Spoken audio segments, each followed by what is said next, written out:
지금 들어오십니다.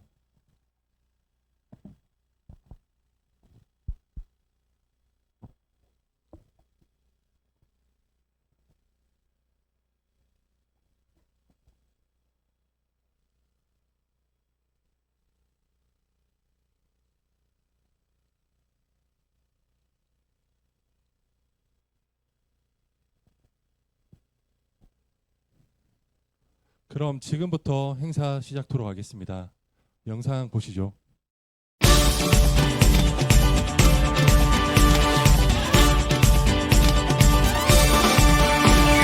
나의 그대가 원한다면 어디든 무대야 유머러스한 남자가 요즘의 추세야 남자다운 남자는 낭자를 기쁘게 할 줄 알아야 해 같이 놀고 가지고 놀고 잘 놀 줄 알아야 해 오늘부로 너의 연예인이 되기 위해 데뷔 무대 코믹 멜로 액션 에로 맘에 드는 걸 찍으시죠 지금부터 슛 들어갑니다 영화 한 편 찍으시죠 엔딩에 키스씬 있다 참고하시죠 그대의 연예인이 되어 항상 즐겁게 해줄게요 연기와 노래 코미디까지 다 해줄게 그대의 연예인이 되어 평생을 웃게 해줄게요 언제나 처음 같은 마음으로 너를 슬프게 하는 사람 누구야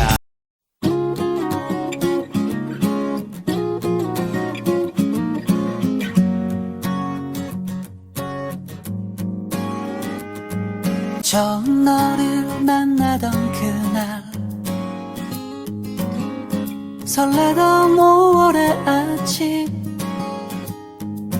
아카시아 달콤한 향기 부드러운 바람 우릴 감싸주고 함께 걸어왔던 시간들 그림 같은 예쁜 날들 여우비 내리던 여름 하늘을 구르던 너의 웃음처럼 너는 나의 사랑 너는 나의 요정 온 세상 눈부신 향기를 뿌리고 너는 나의 노래 너는 나의 햇살 넌 나의 비타민.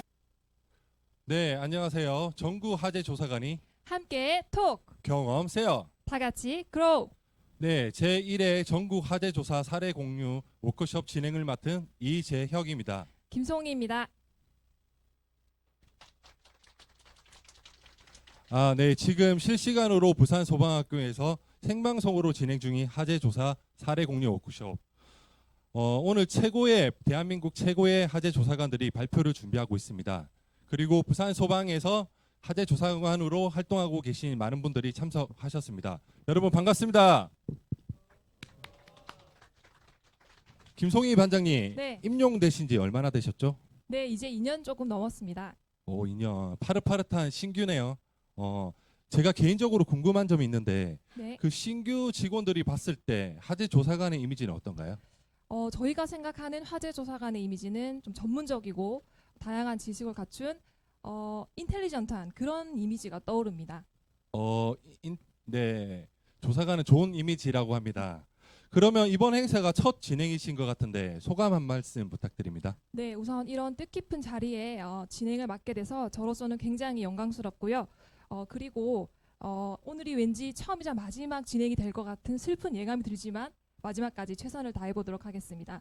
조정관님도 오늘 첫 진행인데 소감이 어떠신가요?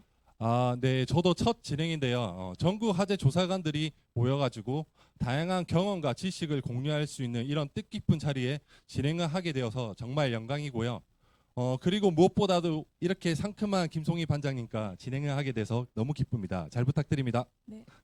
상큼하다는 말을 오늘 하루 수명이 연장되는 그런 느낌입니다. 네, 감사합니다. 저도 든든한 조정관님과 함께라서 정말 영광입니다. 든든한 진행 알겠습니다. 그럼 본격적인 진행을 한번 해볼까요? 네. 본격적인 진행을 시작하기 전에 이번 행사를 기획 총괄하신 부산소방재난본부 방호조사 과장님의 인사 말씀이 있겠습니다.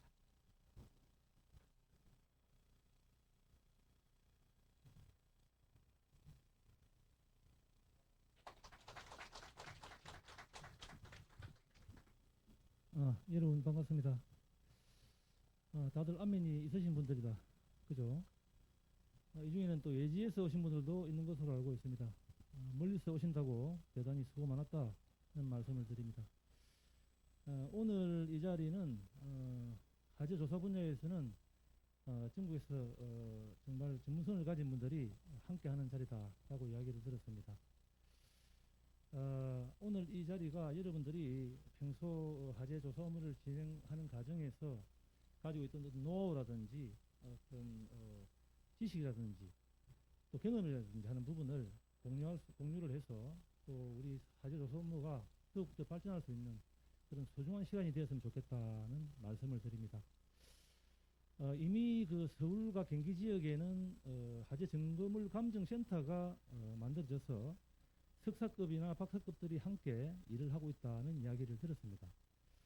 조금 늦은 감은 있지만 우리 부산도 화재조사 분석 연구실을 불경 지역을 통할하는 그런 어떤 계획을 지금 세우고 있는데, 만약 이 계획대로 부산, 울산, 경남 지역을 통할하는 부분을 어떻게 의뢰할지 모르지만 부산 지역에 화재조사 분석 연구실이 만들어진다면 아마 화재조사와 관련한 어떤 능력이나 실력이 국가 수가가 훨씬 뛰어난 그런 조직으로 성장할 수 있을 것이다 라고 저는 생각을 합니다. 그리고 6월 달이 되면 화재조사법이 시행이 되는 것으로 알고 있습니다. 화재조사법은 소방의 법입니다. 소방의 법이라는 것은 소방에서 화재조사를 전담할 수 있는 그런 기관이 된다는 것입니다. 그래서 장기적으로 보면 화재조사와 관련한 수사권도 우리 소방에서 함께 할 수 있지 않겠나 하는 생각을 가집니다. 그렇게 하기 위해서는 정말 국민들로부터 신뢰받는 화재조사라든지 분석이라든지 감정이 이루어져야 된다라고 저는 생각을 합니다. 인간이 태초에 동물들과 경쟁을 해왔지 않습니까? 다른 동물들과 경쟁을 하면서 다른 동물들과 다른 생존 방식을 만들어냈습니다. 그것이 지식이라는 것입니다. 우리 인간이 제일 먼저 지식을 통해서 한 것이 구분하는 것이었습니다. 뭘 구분했겠습니까? 아군과 적군을 구분했고 먹을 것과 먹지 못하는 것을 구분을 했습니다. 그렇게 구분할 줄 아는 종족은 그렇지 못한 종족보다는 훨씬 생존력이 강하고 경쟁력이 뛰어나고 또 그 종족은 다른 종족에 비해서 훨씬 오랫동안 번성을 하더라는 것입니다. 조직의 업무도 마찬가지라고 저는 생각을 합니다. 우리 조직의 화재조사 분야가 능력이 다른 조직에 비해서 훨씬 뛰어나다면 다른 조직에서 감히 우리 화재조사 분야를 넘볼 수 있겠습니까? 그래서 오늘 이 자리가 여기 계신 여러분들이 이 발표하는 자료들이 어떻게 보면 우리 화재조사 업무의 경쟁력이 될 것입니다. 지식이 될 것입니다. 그런 것들을 바탕으로 해서 화재조사의 전담 부서가 만들어지고 또 전문 인력이 확충이 되고 또 첨단 장비가 들어오고 그렇게 해서 정말 빠른 시간 내에는 전국에 있는 소방관서에 화재조사과가 만들어질 수 있기를 저는 희망을 합니다.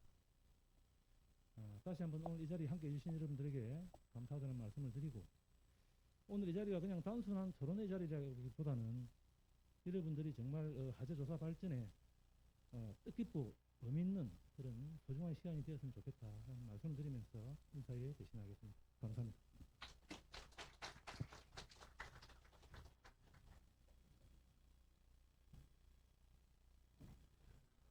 네, 좋은 말씀 감사합니다. 김송희 반장님, 네. 이어서 뭐 따로 준비한 영상이 있다고 하던데요. 네, 제가 영상을 틀기 전에 질문이 한 가지 있습니다. 소방 공무원에 합격하게 되면 가장 먼저 하게 되는 일이 어떤 일이 있을까요? 소방 공무원에 합격하게 되면 여자친구를 만들어야죠. 아닙니다. 그러면 카카오 프로필에 사진 올리기? 조정관님은 물론 그렇게 하셨을 것 같고 저도 물론 등지개 맨 사진을 바로 바꿨긴 했지만 정답은 바로 소방학교에서의 신규 교육입니다. 오늘 특별한 분이 소방학교에서 누군가를 만나고 왔다고 하는데요. 소방학교에 누구를 만났다고요? 네, 화면으로 함께 보시겠습니다.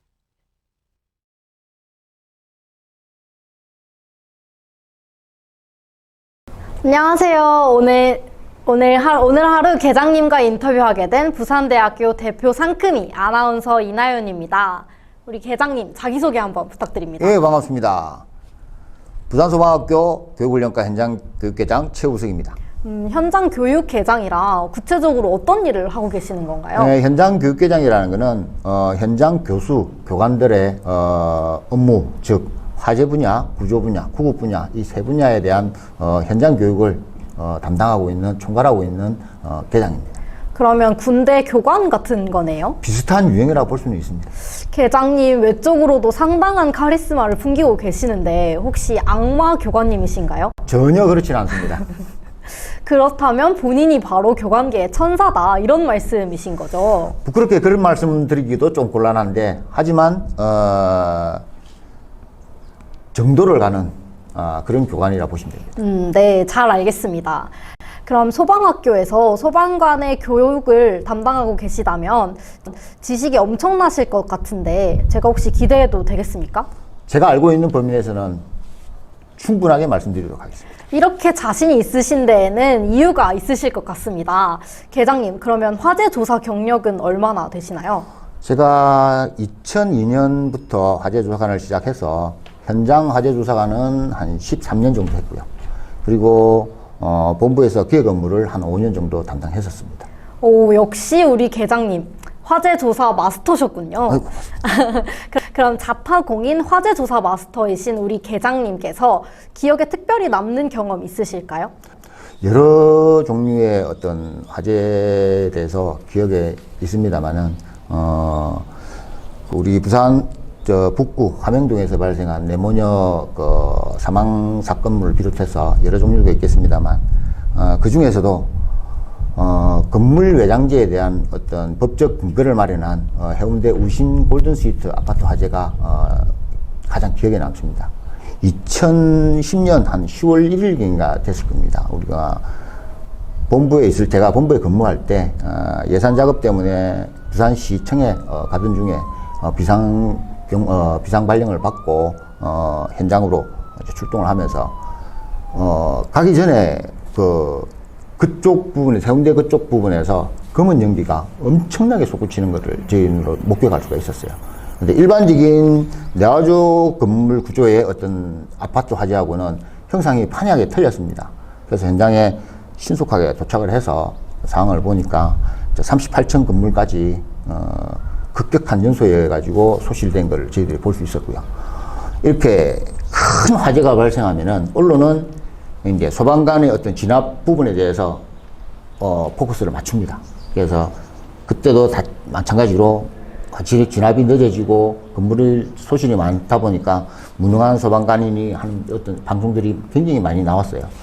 근데 저희들도 판단하기는 단 이것만이 아닐 것이라는 것들 확신을 가지고 모든 자료를 다 저희들이 모아서 그날 새벽 5시까지 소방청에 있는 화재조사관과 협업을 해서 분석을 해봤습니다. 그 과정에서 나온 게 이제 건물 외장재로 사용된 알루미늄 복합 패널이었어요. 그 복합 패널에 어떤 영향이 있을 것이다라는 걸 판단을 하고 저희들이 날이 밝자마자 그 제조사에 직접 찾아가서 공인 시험을 의뢰를 했습니다. 그 시험을 한 결과 값과 그 다음에 부경되게 해가지고 그 알루미늄 복합 패널에 사용된 신재 그 폴리에틸렌에 대한 그 가연성 부분에 대한 실험도 같이 진행을 하고 포괄적으로 나온 게 종합적으로 나온 게 알루미늄 복합 패널의 어떤 가연성이 위험하다라는 걸 결론을 가지고 언론에다가 공포를 했습니다.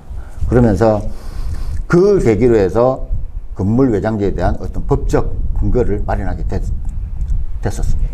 그러면 10년이 넘게 지난 지금에도 그 사건이 특별히 기억에 남으시는 이유가 건물 외장재에 대한 법적 규제를 마련하게 된 사건이기 때문인 거죠? 예, 그렇습니다. 자, 그러면 이제 이번 행사를 왜 추진하게 됐는지 설명 한번 부탁드립니다. 우리 본부에서 이번 행사를 추진하게 된 그 근본적인 원인은, 화재 조사관들의 어떤 다양한 경험치를 서로 공유하자는 그런 취지인 걸로 알고 있습니다. 우리 부산의, 화재 조사관들이 많이 기피하다 보니까, 화재 조사를 기피하다 보니까, 2015년에는 한 5년 정도의 어떤 조사 경력들을 가진 분들이 조사 업무를 담당했었는데, 현재는 지금 한 4년 정도, 그러니까 조사 경력들이 자꾸 줄어들고 또 많이 기피 부서가 되고 있는 실정입니다. 그럼 현재 화재 조사관들의 조사 경력이 감소하고 있는 이유가 화재 발생 건수 자체가 감소하기 때문은 아닌가요? 화재 조사 건수는 크게 영향을 받지 않는 것 같아요. 단지 이제 일이 그만큼 힘드니까 기피하고 있는 부분이죠.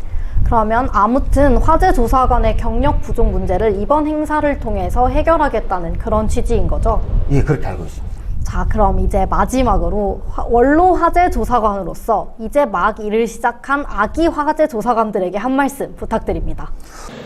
원로라는 말이 좀 쑥스럽긴 한데, 그래도 화재 조사 경력을 많이 가지고 있는 한 사람으로서 우리 후배 화재 조사관에게 한 말씀 드린다면은, 화재 현장에는 중심에는 항상 화재 조사관들이 있습니다. 우리 조사관들은 더 많은 피해자를 만들 수도 있고, 또 소비자, 국민, 기본 권리를 구제시킬 수 있는 능력도 있습니다. 따라서 현장에서 가장 아픈 곳까지 만들 수 있는 우리 화재 조사관이 되었으면 좋겠습니다. 우선 화재 조사관 화이팅! 네, 후배들을 향한 애정어린 계장님의 한 말씀 잘 들었습니다. 그럼 이상으로 부산소방학교 최우석 계장님과의 인터뷰 마치도록 하겠습니다. 지금까지 부산대학교 언론사 채널PNU의 아나운서 이나윤이었습니다. 네, 화재 중심에 항상 있는 화재 조사관 김송희 반장님 어때요? 한번 해보고 싶지 않습니까? 글쎄요. 화재 조사관은 좀 다양한 지식과 또 현장 경험이 필수인 것 같은데 저는 좀 아직 많이 부족한 것 같습니다. 제가 보기엔 지식과 경험보다는 열정이 좀 부족해 보이는데. 그런가요? 열정은 꽉 차 있습니다. 기회가 되면 저도 꼭 해보고 싶습니다. 김송희 반장님의 그 열정을 좀 더 높여줄 첫 번째 발표자를 소개해드리도록 하겠습니다. 네, 첫 번째 발표자는 부산소방 허정필 님입니다. 발표 내용은 전기자동차 화재 사례 연구입니다. 반갑습니다. 부산 동래 소방서에 근무하고 있는 소방이 허정필입니다.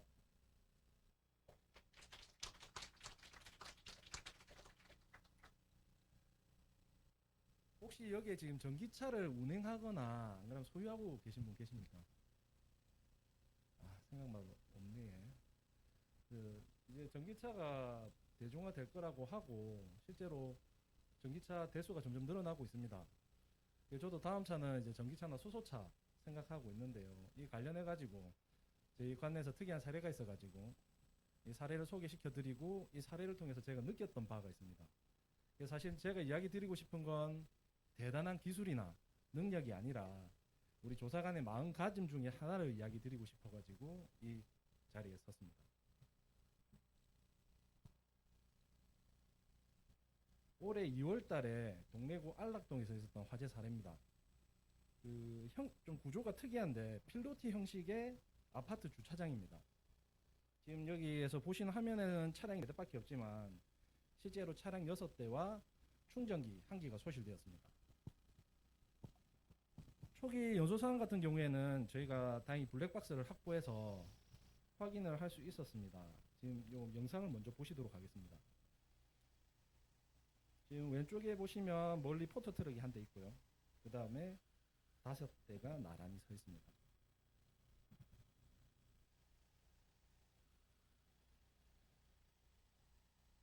아무런 전조 증상이 없습니다.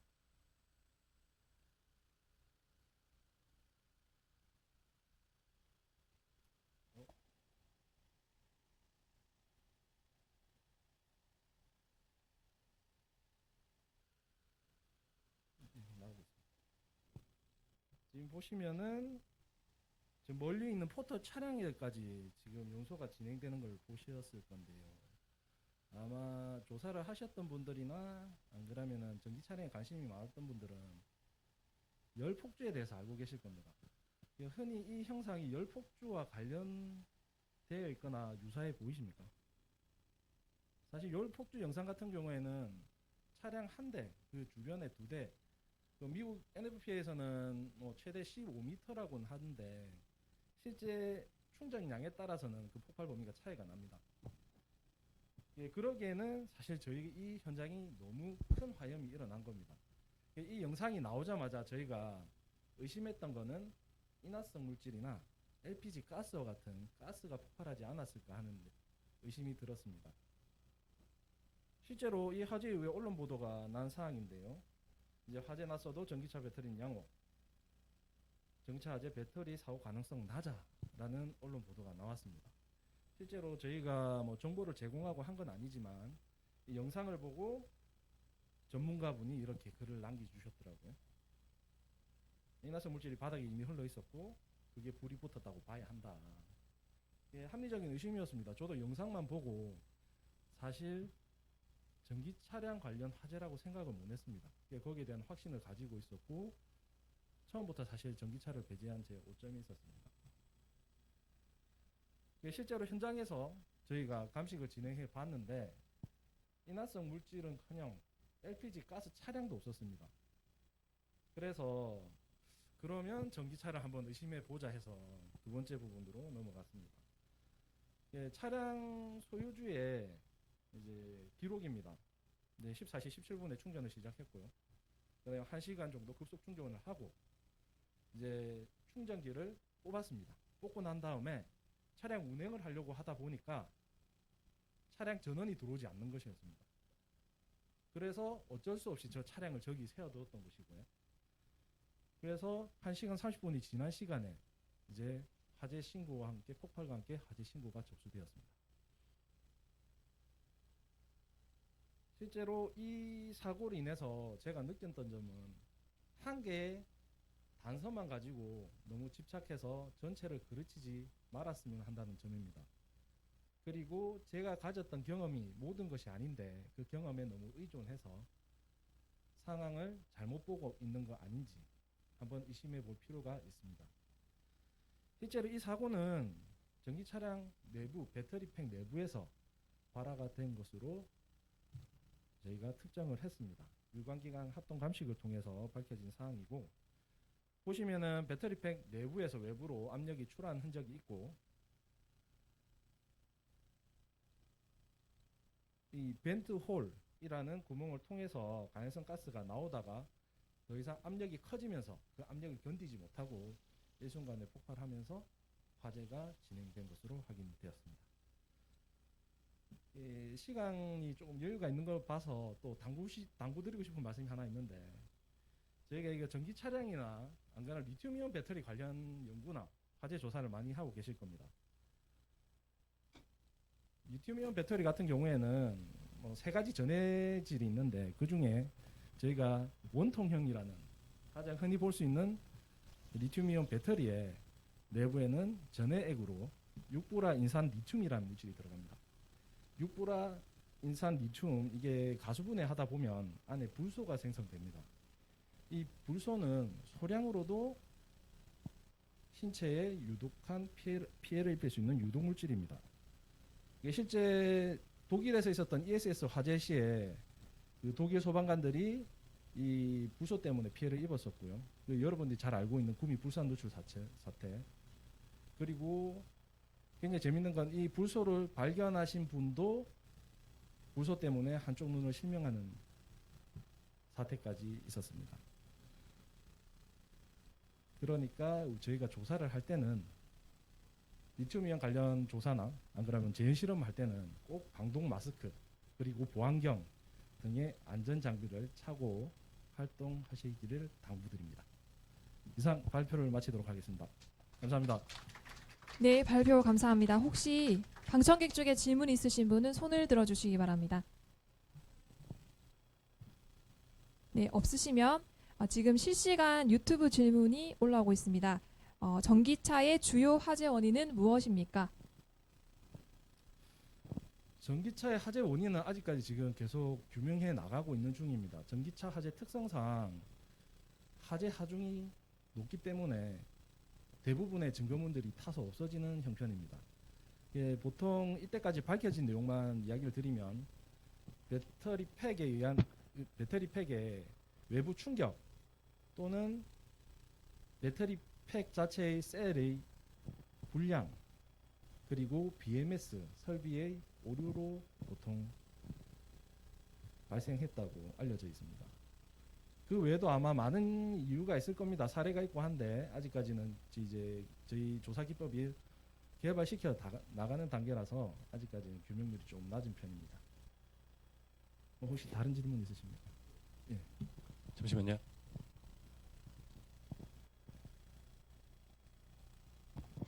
예, 경북소방본부 소방장 오문근입니다. 지금 그 발표자분께서 해주셨던 내용이라면 저희 지금 그렇다면 그 설계상대람이나 제조상대람으로 지금 저희들이 PL법을 적용시킬 수 있는지, 그리고 하나 더 좀 전에 궁금했던 게 그 지금 배터리에서 화재가 났는데 그럼 과연 원인은 뭘로 했는지 좀 조금 궁금합니다. 배터리에서 났다는 건 저희도 배터리 팩을 가지고 확인할 수 있을 것 같은데 과연 그 원인 자체를 어떻게 결정지은 거에 대해서 좀 답변 좀 부탁드리겠습니다. 사실 이 사건에 대해서 지금 현재 진행 중에 있어서 자세히 말씀을 못 드린 부분이 있습니다. 실제로 이제 관련 관계기관의 분쟁도 있고요. 유관기관들은 다 합동으로 결과를 동일하게 냈지만, 그래서 정확하게 말씀드린 건 어렵지만 지금 저희가 밝혀낸 이유는 지금 미상으로 나왔습니다. 미상으로 나오고 그 원인은 아까 말씀드렸듯이 급속한 화재 연소에 의해서 안에 BMS라든가 주요 설비들이 다 타버린 상태라서 저희가 확인이 불가능하였고, 아까 그 연소 폭발이 일어났던 이유는 제가 설명을 드릴 수가 있습니다. 보통 작게 연소 열폭주가 일어나는데 넓게 폭주가 일어났다는 거는 그때 당시 온도가 낮았었고요. 온도가 낮은 상태에서 점화원의 역할이 뒤늦게 역할로 한 건 이제 점화원 역할이 들어간 거였죠. 그러니까 그 전에 압력가스는 이미 주변에 다 퍼졌던 거였습니다. 영상 보시면 한 번에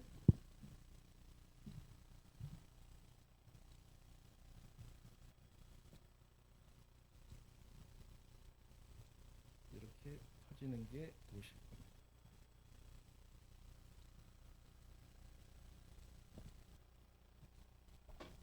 혹시 질문 답변이 됐는지 모르겠네요. 예. 네, 지금까지 첫 번째 발표자 부산소방 허정필 님이었습니다. 큰 박수 부탁드립니다. 그럼 두 번째 발표를 진행하겠습니다. 발표자는 대구소방 장상수 님입니다. 발표 내용은 산림 화재에 대한 소방의 화재 조사 기법 연구입니다. 네, 지금 발표 자료를 준비하고 있는데요. 그 장상수님의 양력을 잠깐 소개해드리면 그 조사 경력은 8년 정도 되셨고요. 2022년 올해 그 수성 소방서에서 화재 조사 드론을 최초로 도입을 했다고 합니다. 예. 참고하시면 될 것 같습니다.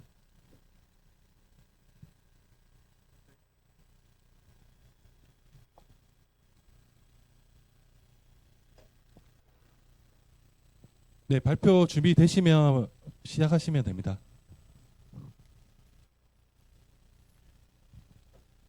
우선 이런 영광된 자리에 초대해 주셔서 감사합니다. 저는 대구 수송소방서 화재조사관 장상수라고 합니다. 여러분들께 질문을 하나 드리겠습니다. 이 사진은 대구에서 발생한 산화 현장 사진입니다. 여기에서 발화 지점은 어딜까요? 뒷부분에 정답을 드릴 테니 이 사진을 기억해 주시기 바랍니다. 산림화재에 대한 소방의 화재 조사 기법에 대해서 대구 수송소방서에서 연구를 하였습니다. 목차입니다. 개요, 환경여건, 대형 산림화재 화재 조사 기법, 토의사항 순입니다. 첫 번째, 산림화재 개요입니다. 기간은 올해 2월 26일부터 3월 13일 16일간 대구 달성군 가창면 이런 두 개소에서 발생했습니다. 여기서 유심히 보셔야 할 부분은 동원 사항입니다. 인원 8,183명, 소방이 3,147명이나 됩니다. 장비 헬기는 다음과 같습니다. 환경 여건입니다. 사진을 보시는 바와 같이 강덕사 뒤편에 화재 형상이 있습니다. 이쪽이 발화 지점으로 추정되는 지점이며 이쪽 지형은 급한 경사와 두꺼운 낙엽층으로 인해서 지상 진화대 접근이 어려웠으며 소방용수 침투가 곤란하였습니다. 환경 요건입니다. 기상사항은 이 당시에 건조특보 9회, 건조경보 2회가 발생하였습니다. 그만큼 건조했던 상황이었습니다. 대형 산림 화재 시 저희들이 마련한 화재 조사 기법입니다. 크게 현장성, 두 번째 신속성, 세 번째 과학성으로 접근해 보았습니다. 저희들이 첫 번째 화재 발생 지점을 찍은 드론 영상입니다. 21시 35분경 하점 드론 영상입니다. 다음날 1시 12분경 하점 드론 영상입니다. 6시 39분경 하점 드론 영상입니다. 여러분들이 보시기에 첫 번째 드론 영상과 마지막 저희들이 찍었던 드론 영상에서 보시는 바와 같이 산불의 화세가 얼마나 급격하게 확산되는지 눈으로 확인하실 수 있을 것입니다. 저희는 발화 지점 추종을 드론을 영상 분석을 통해서 과학적으로 접근하였습니다. 드론 영상 촬영에서 촬영 높이, 위도, 경도를 확인하였습니다. 높이, 위도, 경도가 드론에 기록이 되기 때문에 저희들은 과학적으로 접근할 수 있었습니다. 이 자료를 저희들이 가지고 있었기 때문에 대구경찰청, 대구달성군청 등 여러 유관기관에서 저희 자료를 요청하였고 저희들이 주관이 되어서 이 발화 지점에 폴리스 라인을 설치하였습니다. 감식은 드론 영상에 있는 좌표를 통해서 저희들 핸드폰에 있는 좌표 앱을 일치시켜 그 주변을 한정한 후 감식을 실시하였습니다. 여러분들도 아시는 바와 같이 산불 화재는 저희들이 접하는 건축물 화재와는 다르게 발화 지점을 찾기가 상당히 곤란합니다. 그 지점의 범위도 너무 넓기 때문에 이 드론 영상이 정말로 좋은 자료가 되었다고 여러 기관에서 이야기해 주었습니다. 산불 원인 감식 조사자 기본 수칙입니다. 크게 5개로 분류했습니다. 시간 관계상 가름하도록 하겠습니다. 산불 원인 조사 감식에서 산불 방향에 따라서 전진성 산불, 후진성 산불, 행진성 산불로 나누어져 있습니다. 여러분들이 보시는 사진은 저희들 고 강덕사의 뒤편의 사진입니다. 열애성 한각, 연소성 한각, 그리고 전진성 산불 형상이 나오게 됩니다. 전진성 산불은 특이한 점은 물체가 있으면 앞으로 불이 앞으로 가기 때문에 접하는 면은 오른쪽 사진, 바위 사진과 같이 이끼면이 탄화되는 형상이 나타나게 됩니다. 그름지표, 보호지표 및 깨짐지표, 흰색지표, 컵지표 이런 다양한 형상이 나타납니다. 이런 형상은 다음에 기회가 되면 자세하게 다시 설명해 드리도록 하겠습니다. 자, 여러분 발화 지점을 한번 앞에 있는 수업을 들었으니까 다시 한번 파악해 보도록 하겠습니다. 자, 처음에 봤던 사진입니다. 자, 어디쯤에서 났을까요? 한번 마음으로 생각해 보시고 지금 제가 발화 지점을 선정해 드리겠습니다. 이쪽 지점입니다. 여러분들 보시기에 여기가 최초 발화 지점이라고 생각되시는가요? 그렇기 때문에 정말로 산불 화재에서 최초 발화 지점에 대한 자료 획득이 필요하다는 것을 저도 이번에 새삼 느끼게 되었습니다. 소개사항입니다. 이번 화재를 통해서 저는 산림 화재에서 소방의 역할이 무엇인가, 그리고 산림 화재에서 소방 화재 조사가 어떤 역할을 해야 되는가에 대해서 많은 생각을 했고, 그리고 이런 자료를 가지고 여러분들과 함께 생각을 하고자 이 자리에 서게 되었습니다. 이 자리를 서게 해주신 소방재난본부 관계자께 감사드리며 질문을 받도록 하겠습니다. 이상입니다. 네, 질문 있으신 분은 손을 들어주시면 저희가 마이크를 가지고 가도록 하겠습니다.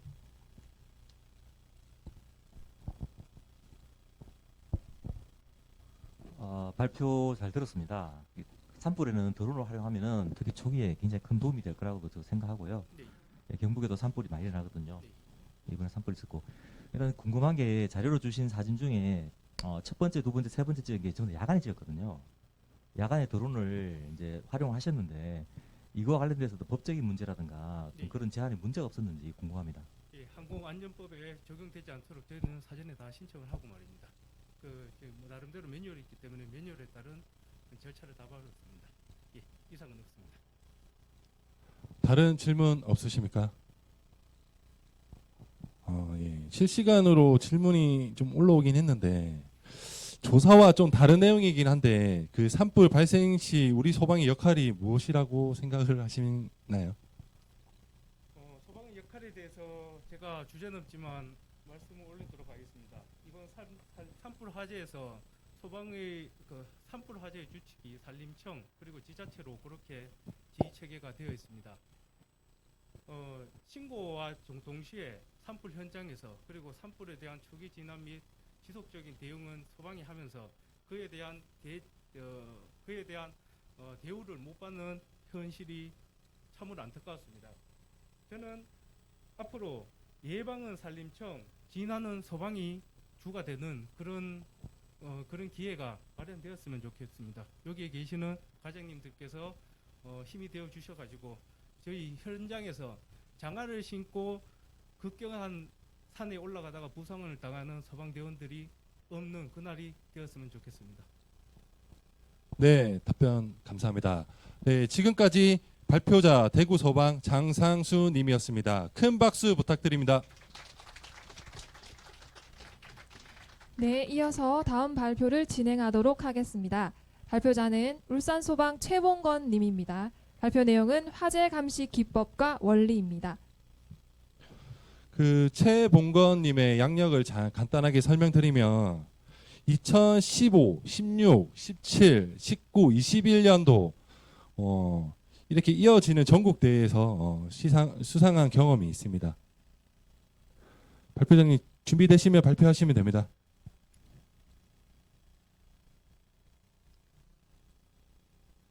예, 반갑습니다. 울산 소방본부 광역화재조사팀에서 근무하고 있는 소방이 최봉건입니다. 오늘 부산에서 이런 뜻깊은 자리를 마련해서 대단히 감사합니다.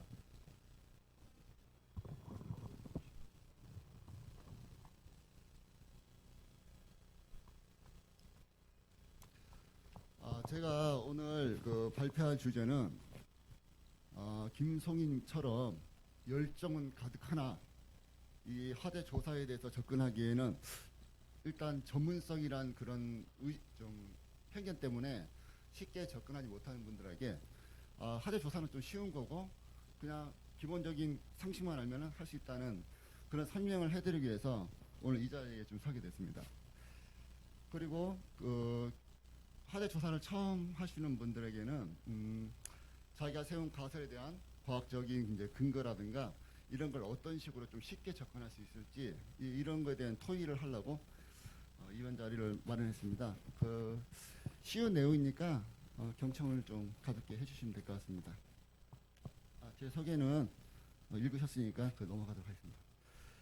그리고 지금 목차에서는 저희가 지금 화재에서 가장 많이 발생하는 게 전기 화재가 지금 많이 발생하고 있습니다. 이런 전기 화재가 원리가 어떤 식으로 될 것이며 이런 화재 감식을 할 때 어떤 식으로 하면 좋을 것인가에 대해서 이제 의논을 하도록 하겠습니다.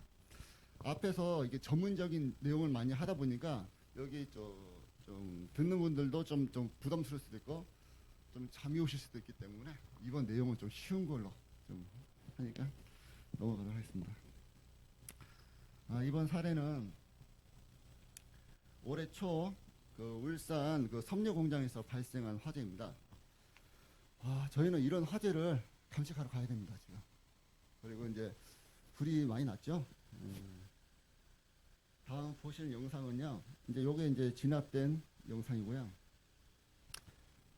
저희가 이제 현장을 이제 방문하면 이런 상태에서 이제 감식을 들어가야 됩니다. 위에서 드론 영상 촬영한 건데요.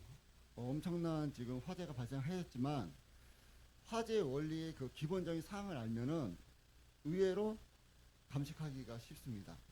그리고 여기 이 화재에 대한 자세한 내용은 8월 초에 전국 화재 조사 감식 대회에서 발표할 예정이고, 이 내용을 발표할 사람은 오늘 저와 같이 오신 뒤에 그 이경용 주임이 아마 자세한 건 나중에 발표하실 겁니다.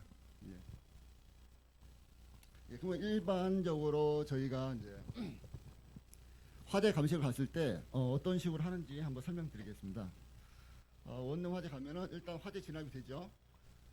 화재 진압이 되면은 한 명 내지는 두 명이 화재 조사관이 이제 화재 감식을 시작합니다. 하다 보면 이제 좀 특이점이 좀 발견되고요. 발견되면 이제 경찰이 와서 같이 이제 협조해서 이제 수사를 하고요. 여기서 이제 같은 또 특이점 발견하고, 그 외에는 이제 추가적인 자료에 대해서는 국가수에 정보를 의뢰한다든가 감식을 또 의뢰해가지고 결론을 짓는 경우가 있습니다. 앞에서 서두에 과장님께서 말씀하신 그 감정에 대해서 말씀하셨습니다. 저도 이게 화재 조사를 한 10여 년 지금 하고 있는데요.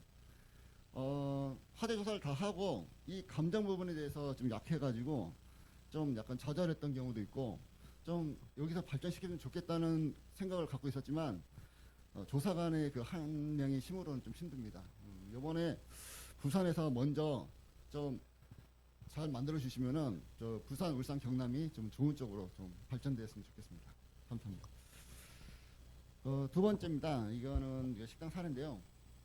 이제 화재 감식을 이제 어떻게 하느냐 따라서 이제 결론 내리는데, 아까 말씀드렸듯이 경찰하고 소방이 하다 보니까 의견이 상충되는 경우가 있습니다. 경찰 같은 경우는 지금 여기 그 전기선, 주로 전기선을 많이 보십니다, 이쪽에서. 그래서 조명이 배선에서 단락흔이 발견됐습니다. 요거를 그 원인을 잡았고요. 저희 소방에서는 그 지금 냉장고 상부에 그 전기 좀 특이점이 보이시죠? 여기를 잡았는데, 이거를 왜 여기를 잡았고 어떤 식으로 지금 감식하는지는 차근차근 설명해 드리도록 하겠습니다.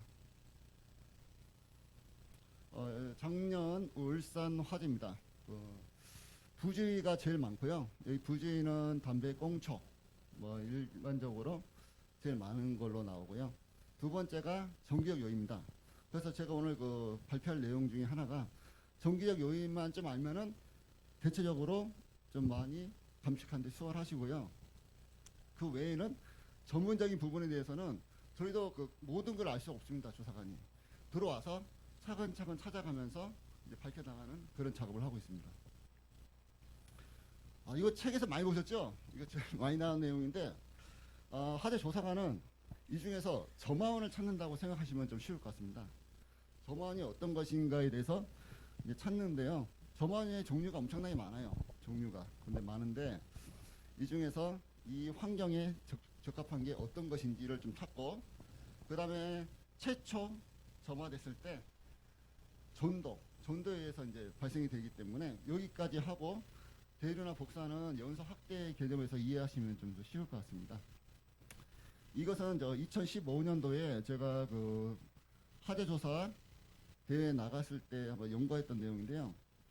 그 당시에 이제 과부하나 저항 증가, 방열 불량 중에서 이제 전기 화재가 좀 발생했던 사항인데, 이 중에서 지금 실제 근무를 하면서 느꼈던 거는 저항의 증가, 다른 말로 하면은 단단선, 그 다음에 그 압착 손상, 그 다음에 결합 불량으로 인해 가지고 저항이 증가해 가지고 이제 화재가 많이 발생합니다.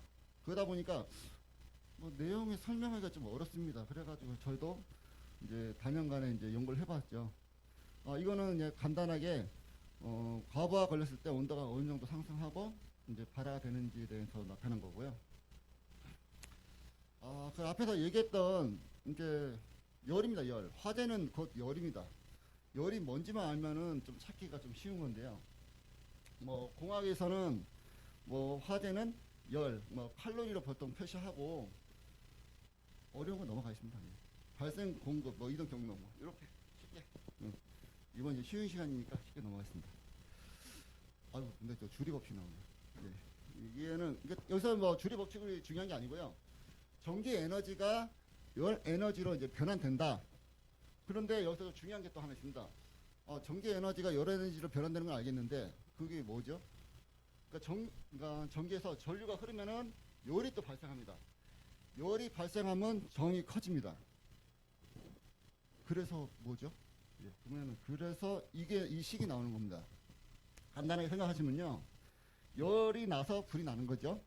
근데 이 열을 내려면은 전기에서는 전류, 전류 정도는 좀 알고 계셔야 돼요. 전류가 흐르고요. 저항이 증가하면은 무조건 열은 상승하게 되어 있습니다. 아까 앞에 주례 법칙이 이 얘기고요. 한마디로 다른 말로 열량이 오른다는 거는 온도가 오른다는 뜻이에요. 온도가 오르면은 결국 어느 시점에서는 화재가 발생한다는 얘기입니다. 그래서 간단하게 한번 실험을 한번 해봤습니다. 이게 실험이 아니죠. 이거 체크를 한번 해봤는데 공식을 일반적인 저항값을 한번 측정해보고요.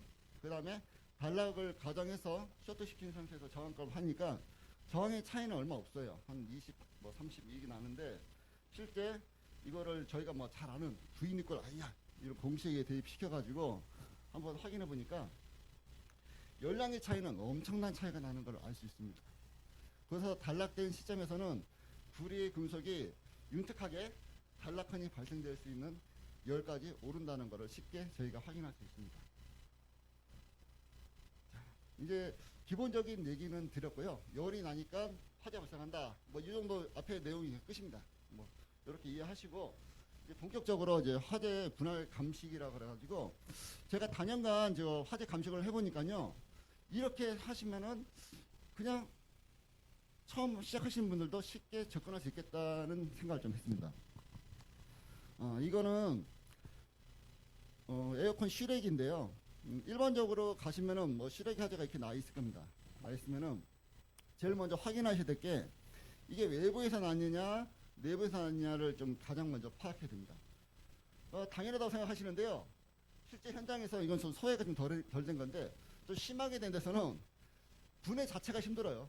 이 카바 자체의 분해가 열 변형 때문에 분해 자체가 힘들기 때문에 중간에 분명히 포기하신 분도 계셨을 거예요. 지금 하시다가. 그런데 이걸 하다 보면은 심각한 오류에 빠질 수 있어요.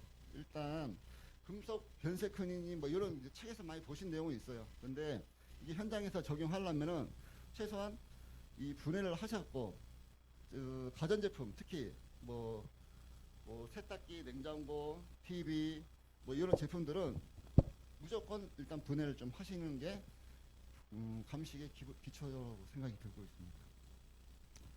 자, 처음엔 내외부를 봤으면은 이제 공간을 들어갔습니다. 이제 이거 식당 화재인데요. 여기서 아까 그 산림 화재처럼 이거 지금 발화지 좀 보이시는가요? 딱 현장에 들어갔을 때 발화지 좀 찾아야 됩니다. 저희가 발화 요인은 나중에 찾으시면 돼요. 일단은 어딘지를 알아야지 거기를 뭐 감식을 하실 거 아닙니까? 그러면은 저희가 이제 좀 들어갔을 때 처음 분할을 좀 하라 그럽니다. 이게 한눈에 보기 좀 힘드니까요. 좀 짧게 자르는 개념으로 제가 분할 감식이라고 표현을 했는데요. 상하 보통 화재는 하부에서 많이 납니다. 상부보다. 그리고 요 봤을 때 A, B로 봤을 때는 제가 보기엔 그냥 B 쪽에 좀 가깝고요. 그리고 좌우를 또 다시 나누도록 하겠습니다. 좌우를 나눴을 때 좌측보다는 우측인지 요 개념에서 또 이해를 하시면 또 쉽고요. 그 다음에 다시 만약에 C 부분이 의심스럽다 그러면 C에서 다시 또 상하로 나눕니다. 그러면은 보시기에는 그 밑에보다 위에가 좀 더 많이 타신 거죠. 그 C 부분에서는. 거기서 다시 또 반을 나눕니다. 이런 식으로 점점점 좁혀가면은 처음 들어갔을 때 그 위압감보다는 좀 더 작은 범위에서 저희가 감식할 수 있습니다. 이것도 지금 몇 년 전에 저희가 이제 울산에서 발생한 그 사만 아르누보 좀 엄청난 큰 아까 우신 골드타워 화재처럼 그 외장재 때문에 급격한 연소가 발생된 그런 화재입니다. 다행스럽게 이때는 저 인명피해가 없어가지고요. 참 다행이었고요. 이것도 마찬가지입니다. 외부에서 나는 화재도 똑같이 분할로 하면은 쉽게 좀 이해가 될 수 있는 것입니다.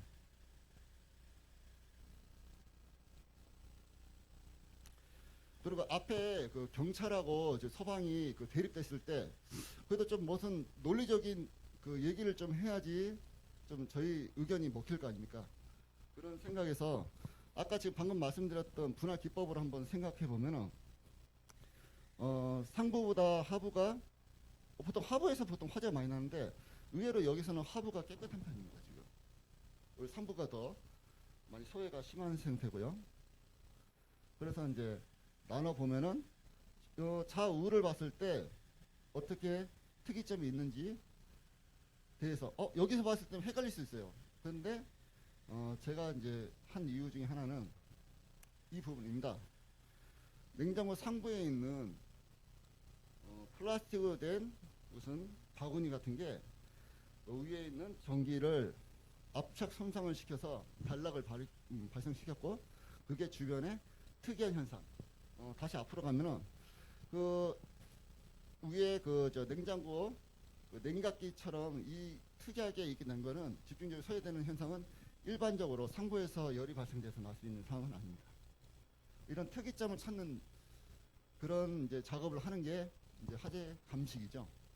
자, 이런 경우 많이 있습니다. 내 의견은 있는데 상대방의 의견하고 많이 충돌되는 경우가 좀 많이 있습니다. 그런데 이렇게 혼자 있는데 다수가 이제 밀어붙이면은 참 이거 힘듭니다. 그런데 이런 경우에 어떻게 좀 주장하는 게 좋냐면은 발화 지점과 발화 요인이 두 군데가 있습니다. 두 군데가 이제 의심 갈 만한 것이 한 두 군데가 있습니다.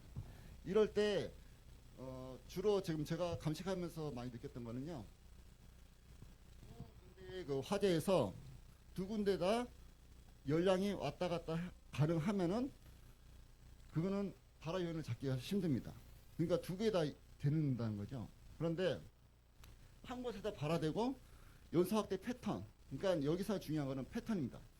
연소가 열량의 흐름이 일어났는데 A에서 B로 갈 수 있는데 B에서 A로 오기 굉장히 힘든 B에서 A로 올라오면 거의 소설 써야 되는 그런 상황에서는 일반적인 화재로 보기 좀 힘든 거죠. 그래서 그런 상태를 찾아내는 이런 작업을 좀 하는 노력을 하면은 의외로 좀 쉬운 감식이 될 수 있습니다. 물론 그 외에도 지금 화재 감식에 따라서는 일단 제가 처음에 말씀드린 거는 기초적인 겁니다. 기초적인 걸 잡고 나서는 그 다음에 상세한 다른 거에 대한 내용을 체크를 또 하고 내가 판단 내린 지점과 내가 판단 내린 발화 요인에 대한 관련 근거를 찾는 겁니다. 그래서 저희 그 감식 내용에 대한 주장을 뒷받침하는 거죠. 그리고 다음은 복원입니다. 이제 이게 저희가 너무 쉬워서 이제 금방 그 잊혀지기 쉬운 건데요. 이거 복원을 할 때 사람이 없지 아까 저 혼자 들어갔죠. 옆에 그죠 경찰분 계시면 도와달라고 하면 잘 도와주십니다. 이게 같이 하는 경우인데요. 이런 복원이라든가 그 다음에 이게 또 심하게 소외된 데에서는 멀쩡한 옆에 같은 데가 있으면 비교를 해가지고 비교법을 해가지고 그 열량의 흐름을 추정을 할 수 있습니다. 자 이제 결론입니다. 앞에 내용을 쭉 설명을 드렸는데요. 그러면 어떤 식으로 감식하라는 얘기야. 지금 내용이 너무 길게 나오니까 이해가 좀 잘 안 될 수가 있어서 맨 마지막에 지금 정리를 했습니다. 아까 말씀드렸듯이 A에서 B로 갈 수 있는데 B에서 A가 오르기 힘든 데면 발화 지점을 잡을 수가 있어요. 그런 이게 발화 지점의 적합성을 이제 잡아놓으시고요. 그 안에 발화 요인을 찾는 겁니다.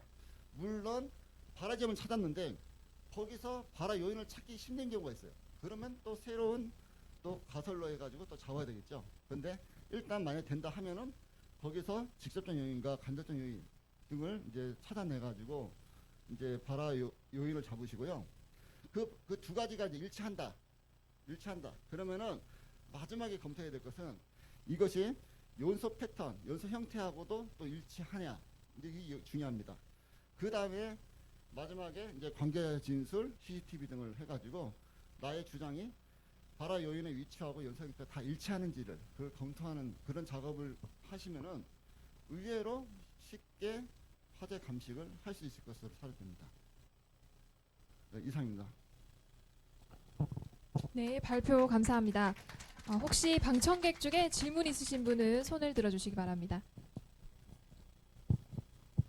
예, 질문, 예, 뭐 질문이 편하게 이렇게 이야기하는 게 되게 좋겠는데 저도 처음에 이제 그런 자리인 줄 알고 좀 예, 그렇게 좀 좋겠고 제가 늘 저도 이제 10년도 조사를 하면서 이제 어려웠던 게 특히나 이 전기를 사용하는 가전 제품이나 이제 이런 제품 같은 경우에 접근하는 방법에 대해서 굉장히 어렵고 이제 그 제품의 특성이나 이런 것들을 잘 모르기 때문에 전기적 에너지를 사용하지만 특히 경력을 보시니까 삼성하고 LG 같은 서비스 센터에 오래 근무하셔가지고 특히 전자제품이나 전기 제품에 대한 어떤 그 인식이나 그런 것들이 저희들보다 월등히 뛰어날 거라고 생각이 되거든요.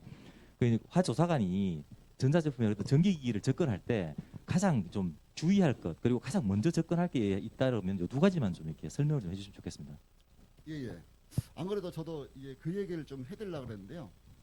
뭐 전기 전자에서 이제 제품 이제 또 PL법도 적용되고 이러기 때문에 굉장히 민감한 사항입니다. 그래서 제가 화재 조사를 하면서 좀 깜짝 놀랐던 게 전혀 화재가 나지 않을 위치인데 거기를 발화 지점을 잡아가지고 PL법을 해서 리모델링을 시켜준 집이 있었어요.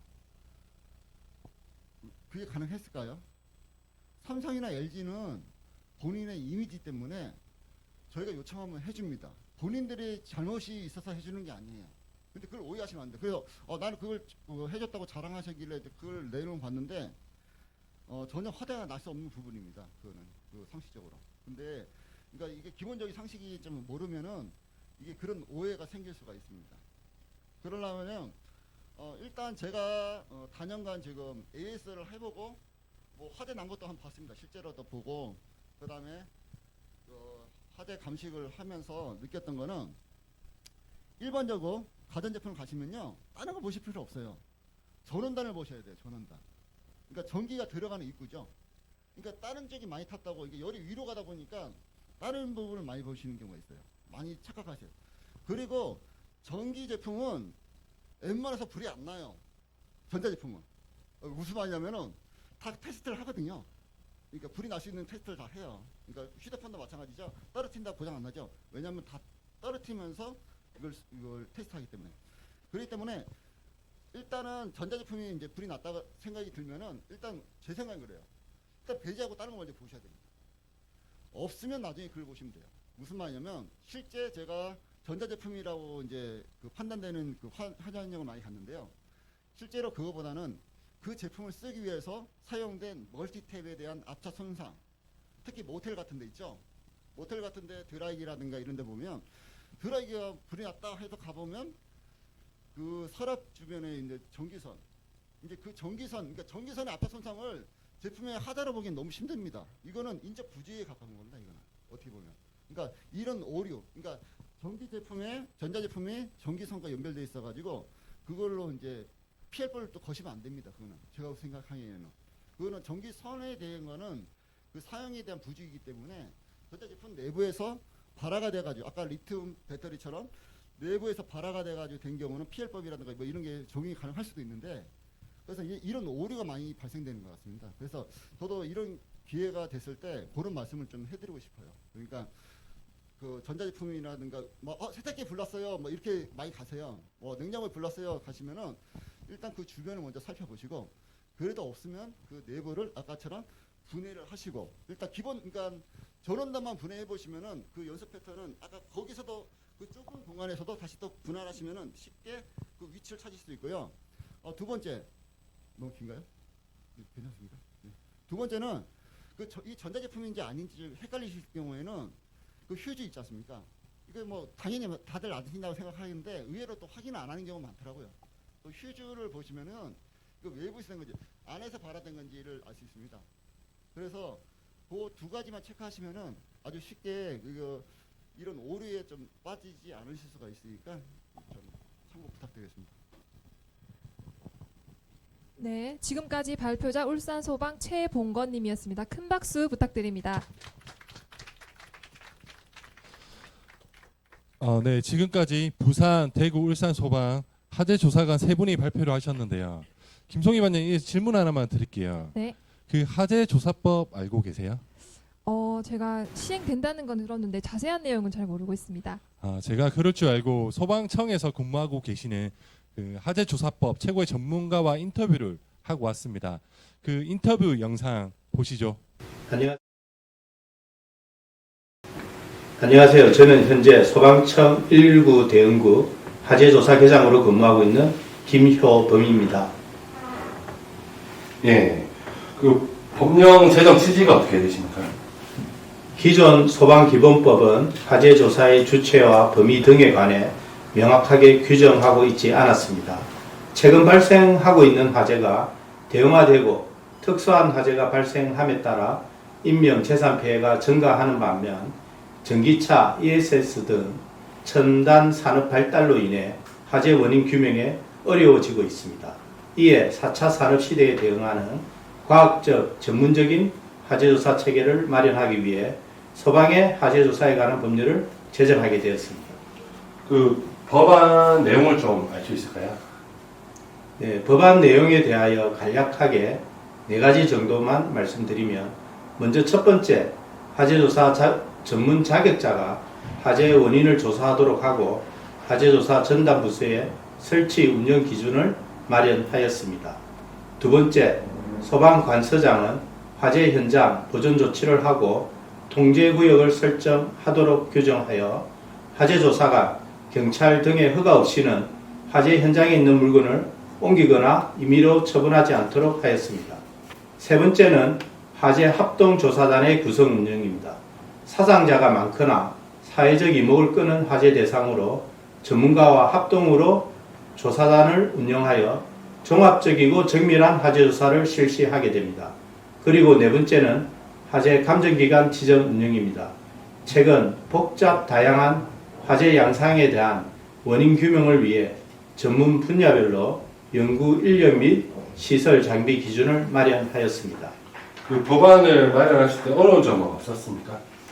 네, 그동안 2010년 18대 김태훈 의원을 발의를 시초로 하여 19대 박덕흠 의원, 20대 표창원 의원이 화재조사에 관한 법률 제정에 노력을 펼쳤으나 번번이 좌절되었습니다. 하지만 이번 21대 국회에서 오영환 더불어민주당 의원이 다시 추진하여 법률 제정안이 국회에서 통과함에 따라 11년 만에 그 결실을 맺게 되어 소방의 역사에 한 획을 긋는 중요한 계기가 되었다고 할 수 있습니다. 마지막으로 일산 소방 화재 조사관들에게 하실 말씀이 있으십니까?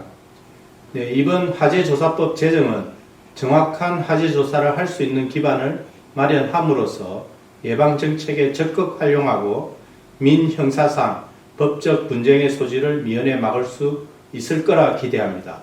또한 국가의 화재조사 업무 역량 강화 및 실효성 있는 화재조사를 통하여 국민의 생명과 재산을 보호하는 데 크게 기여할 것으로 기대합니다.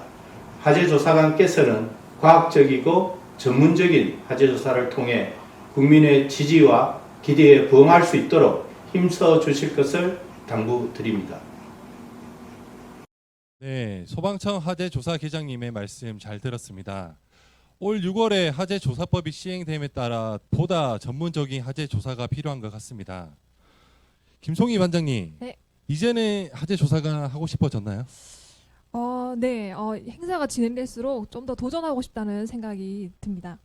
그러면 진행자 김송희가 아닌 발표자 김송희를 만날 수 있는 건가요? 네, 열심히 한번 노력해 보겠습니다. 알겠습니다. 제가 그 모습 딱 기다리고 있겠습니다. 그러면 다음 순서 소개 부탁드립니다. 네, 다음 네 번째 발표자는 경남소방 한동현 님입니다. 발표 내용은 열매 체유 발화 메커니즘에 관한 연구입니다. 반갑습니다. 경남 김해 동부 소방서 화재조사관 소방장 한동현입니다.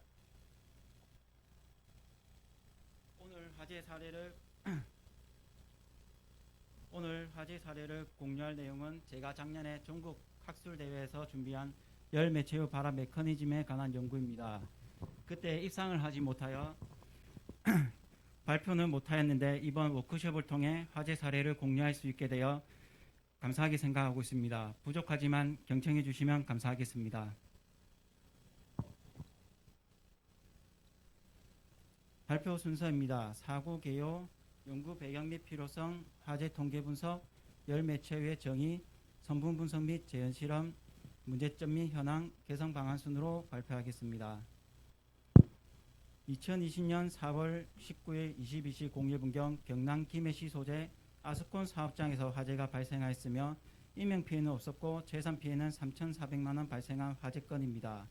화재 원인은 기계적 요인의 자동 제어 실패로 인해 열 매체유가 계속 가열되어 바라운드에 도달해 화재가 발생한 것으로 추정됩니다.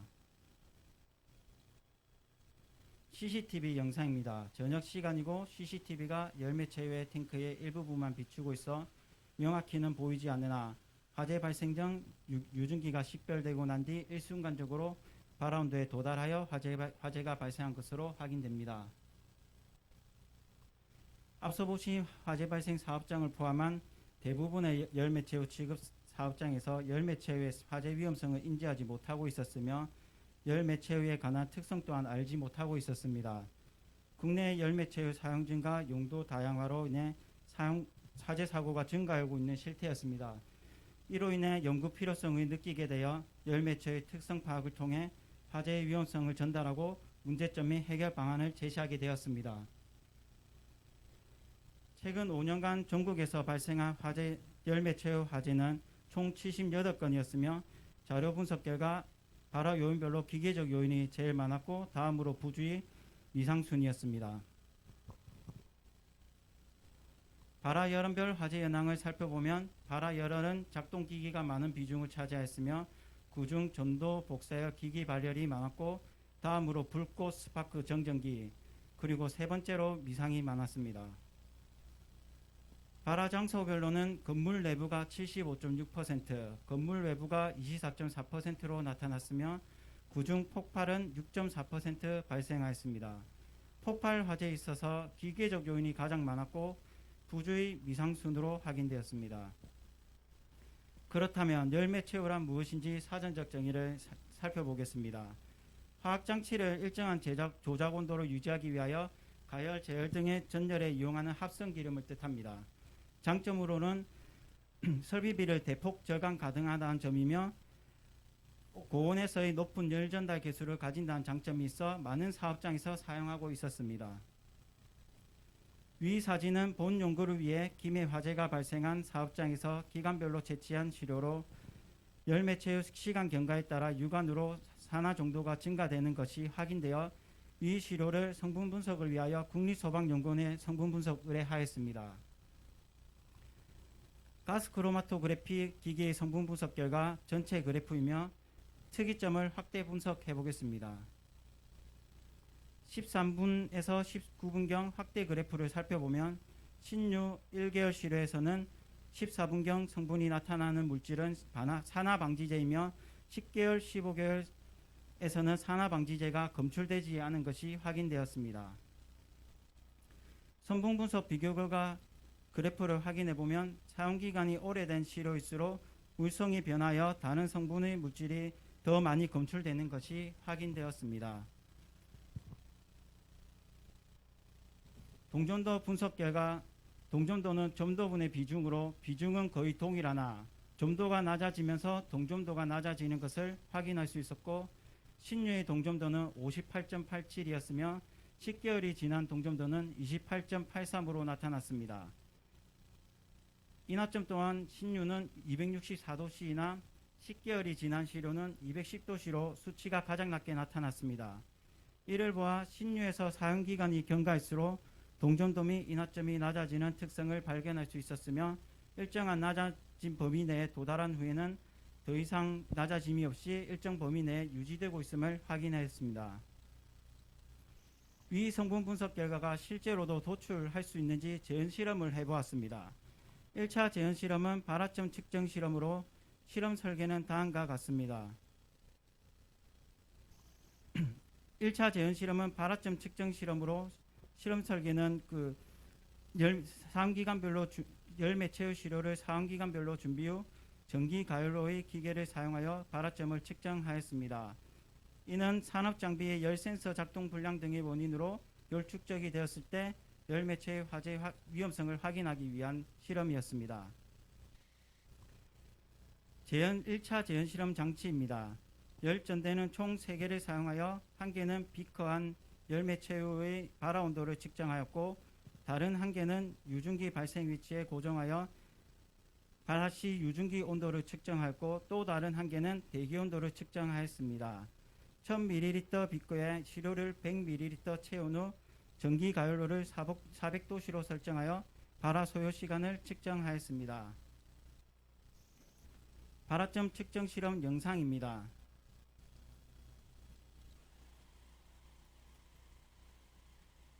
발화 소요 시간은 10개월, 15개월, 1개월, 10류 순으로 발화 소요 시간이 짧았으며 이는 성분 분석 시 인화점 측정 결과와 동일하게 나타났습니다. 초고속 카메라로 촬영한 유증기 발화 영상입니다.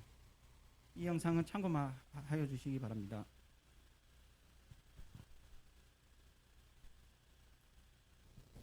발화 온도 측정 결과 열매체의 사용기간이 경과할수록 발화점이 낮아지는 것을 확인할 수 있었고 유증기 발화 온도 측정 결과 또한 낮아지고 있음이 확인되었습니다. 발화 소요 시간 측정 결과도 사용기간이 경과할수록 발화 소요 시간이 짧아지는 것이 확인되었습니다. 1차 실험 결과 열매체의 사용기간이 경과할수록 발화 온도가 낮아지면서 발화 소요 시간이 짧아지는 점으로 보아 경련 변화로 인해 화재 위험성이 크다는 점을 도출할 수 있었습니다. 2차 재현 실험은 분사 착화 실험으로 산업 현장에서 열매체의 누유 누출로 인해 산업장비 주변 점화원 존재 시 열매체의 사용기간별 시료의 상온 상태 및 가열 상태 시 착화 여부를 비교하여 화재 위험성을 진행하였습니다. 2차 재현 실험 장치는 자체 제작한 압력 분사기, 데이터 로고, 점화 장치인 전기 스파크를 활용하여 실험하였습니다.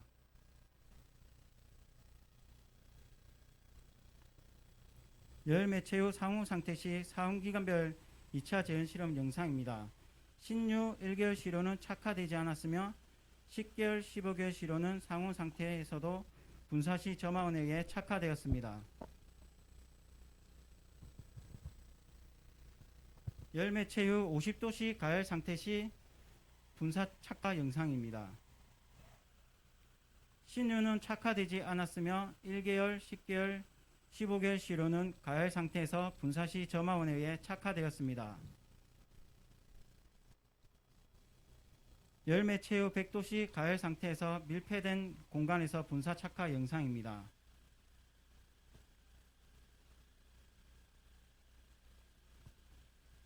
압력 분사 시 점화 장치의 착화 당시 사진을 비교 관찰해 보겠습니다. 상온 상태에서는 10개월, 15개월 시료가 착화되었으며 가열 상태에서는 신유를 제외한 나머지 시료가 모두 착화되었고 화원 크기 또한 착화 시 사용기간이 경과할수록 화염 크기가 크게 나타났으며 100도씨 밀폐 상태에서는 가장 화염이 컸고 화염 확산도 빠르게 관찰되었습니다. 2차 재현 실험 결과 두 가지 결론을 도출할 수 있었습니다. 첫 번째로는 상온 상태에서는 산화방지제 성분이 남아있는 신유 1개월 사용류는 착화되지 않았으나 산화방지제 성분이 소멸한 10개월, 15개월 사용류는 착화되는 점으로 보아 산화방지제 성분이 소멸한 열매체의 사용기간이 경과할수록 화재 위험성이 증가하는 것이 확인되었으며 두 번째로는 상온 상태에서 착화되지 않았던 1개월 사용류가 가열 상태 시 착화되는 점으로 보아 열매체유가 가열 상태 시 화재 위험성이 커지는 것을 도출할 수 있었습니다. 문제점을 살펴보면 사업장에서 열매체의 위험성을 인식 및 규정이 부족하였습니다. 이로 인해 열매체의 주기적인 관리가 되지 않아 화재 위험성이 컸습니다. 그리고 화재 조사관의 열매체의 경련 변화에 따른 물성 변화 미인지로 인해 열매체의 화재 관련 시 화재 원인의 규명이 되지 않고 있는 실태였습니다. 아래 도표는 최근 5년간 열매체의 화재 78건 중 화재 조사관이 열매체의 종류 및 사용기간을 파악한 비율입니다. 열매체의 종류 및 파악은 78%로 나타났고 사용기간 미확인은 97%로 나타났습니다. 그리고 열매체의 시료를 감정기관의 분석 의뢰건은 0건으로 확인되었습니다. 이로 인해 화재 조사관이 열매체의 화재 시 열매체의 경련 변화에 따른 물성 변화를 인지하지 못하고 있는 것이 확인되었습니다. 제2화재조사관에 해당하는 개선 방안으로는 네 번째 열매체의 화재 감시 기법을 고안해 보았습니다. 열매체의 화재 감시 기법 플로 차트를 살펴보면 화재 조사관들이 화재 발생 시 기존 감시 기법은 파란색 부분으로 표시한 부분이나 이번 연구를 통해 열매체의 화재 시 가장 중요시 생각해야 하는 점은 빨간색 테두리로 강조한 열매체의 사용기간 파악 및 시료 채취 후 감정기간 의뢰 분석하였으며 하며 사용기간이 오래되었거나 성분 분석 결과 인허점 등이 저하 확인이 되면 기계적 요인이 정비 불량의 요인도 고려하였으며 합니다. 고안대 감시 기법을 활용하여 5년간 열매체의 화재 통계의 세 번째로 많이 차지한 화재 원인의 미상의 화재가 조금이나마 규명될 것으로 생각됩니다. 끝으로 화재 현장에서 화재 원인을 규명하기 위해 노력하는 화재 조사관들에게 조금이나마 도움이 될 수 있는 자료가 되길 바라며 이상 발표를 마치도록 하겠습니다. 네, 감사합니다. 네, 발표 감사합니다. 혹시 방청객 중에 질문 있으신 분 계시면 손 들어주시기 바랍니다. 아, 네. 그 실시간 유튜브에 질문이 하나 있는데 열 매체유는 위험물인가요? 라는 질문이 있는데 답변 좀 부탁드립니다. 이 질문을 저도 그 작년에 준비하면서 많이 받았기 때문에 좀 준비한 게 있습니다. 열매체유 그 위험물 관리 대상 유무를 그때 저희가 파악해 봤습니다. 그때는 일반적으로 열매체유는 거의 자석유류에 해당되고 있었습니다. 그런데 열매체유 고인화점 열매체유의 250도씨 이상의 열매체유는 위험물 관리 대상에서 제외되어 있었습니다. 하지만 아까 보시다시피 고인화점 열매체유도 그 열암이 산화로 인해서 위험물 관리 대상으로도 포함이 될 수 있는 실태였습니다. 그래서 제도 개선이 조금 필요될 것으로 생각되고 있습니다. 네, 이상입니다. 네, 지금까지 발표자 경남소방 한동현님입니다. 큰 박수 부탁드립니다.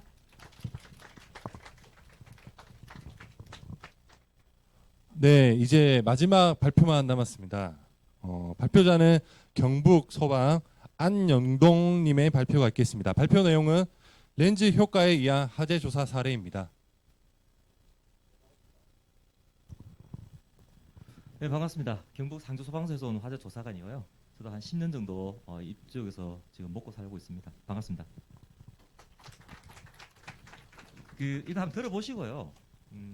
되도록이면은 여기 계신 분들이 의견을 많이 주십시오. 저도 이제 저도 이제 같이 이야기를 나누고 싶고 실제로 이제 조사하시는 조사관분들의 의견을 많이 듣고 싶고 이야기를 나누고 싶거든요. 제가 이제 이걸 가져온 것은 뻔하잖아요. 사실 뻔해요. 뻔한데 뻔하지 않습니다.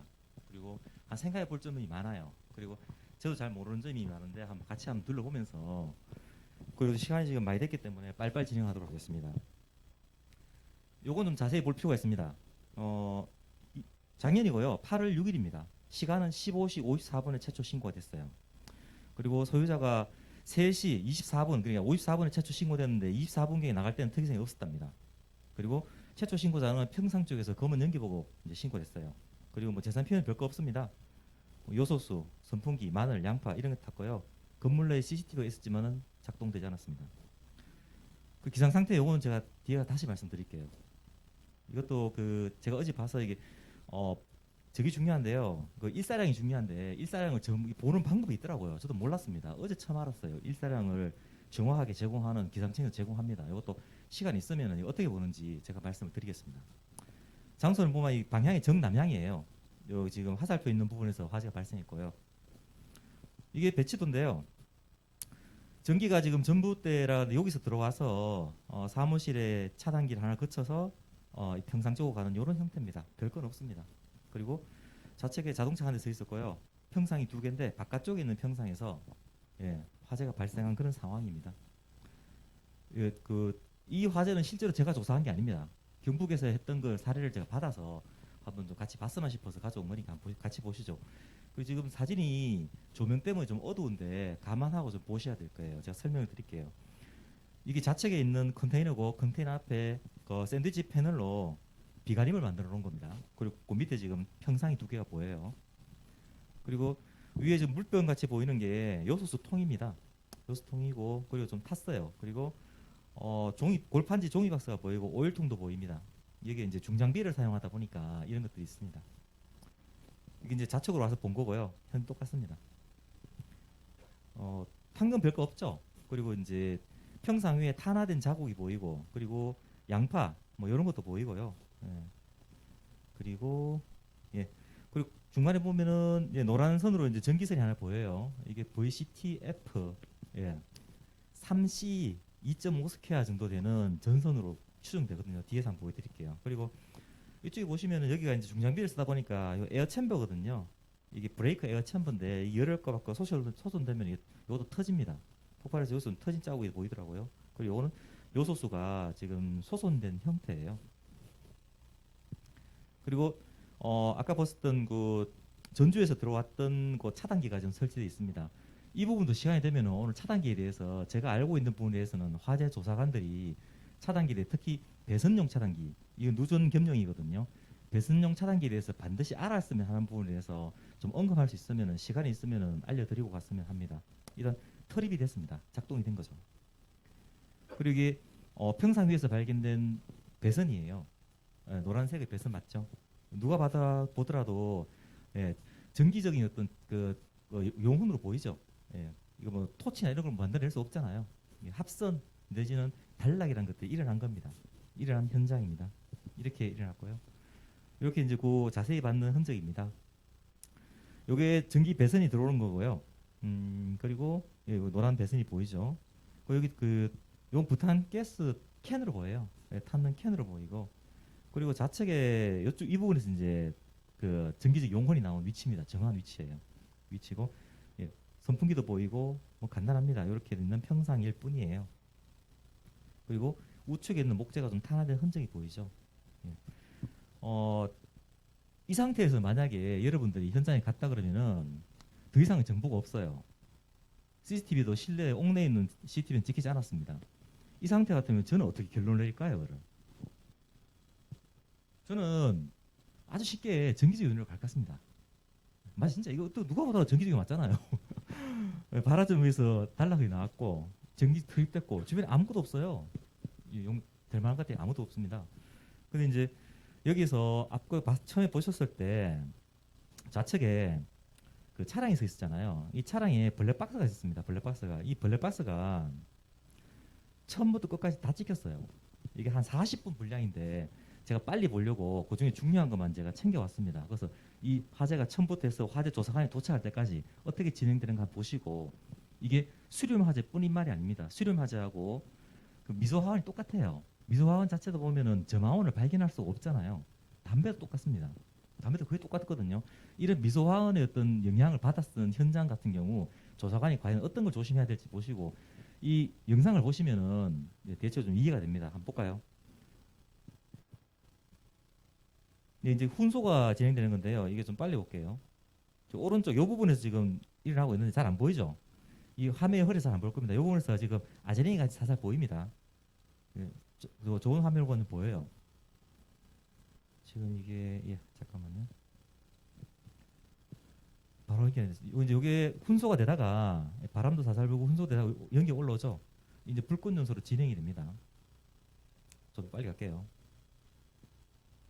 네, 지금 연기가 사라지죠. 이제 불꽃이 이제 점화가 된 거예요. 불꽃 연소로 이제 바뀐 거죠.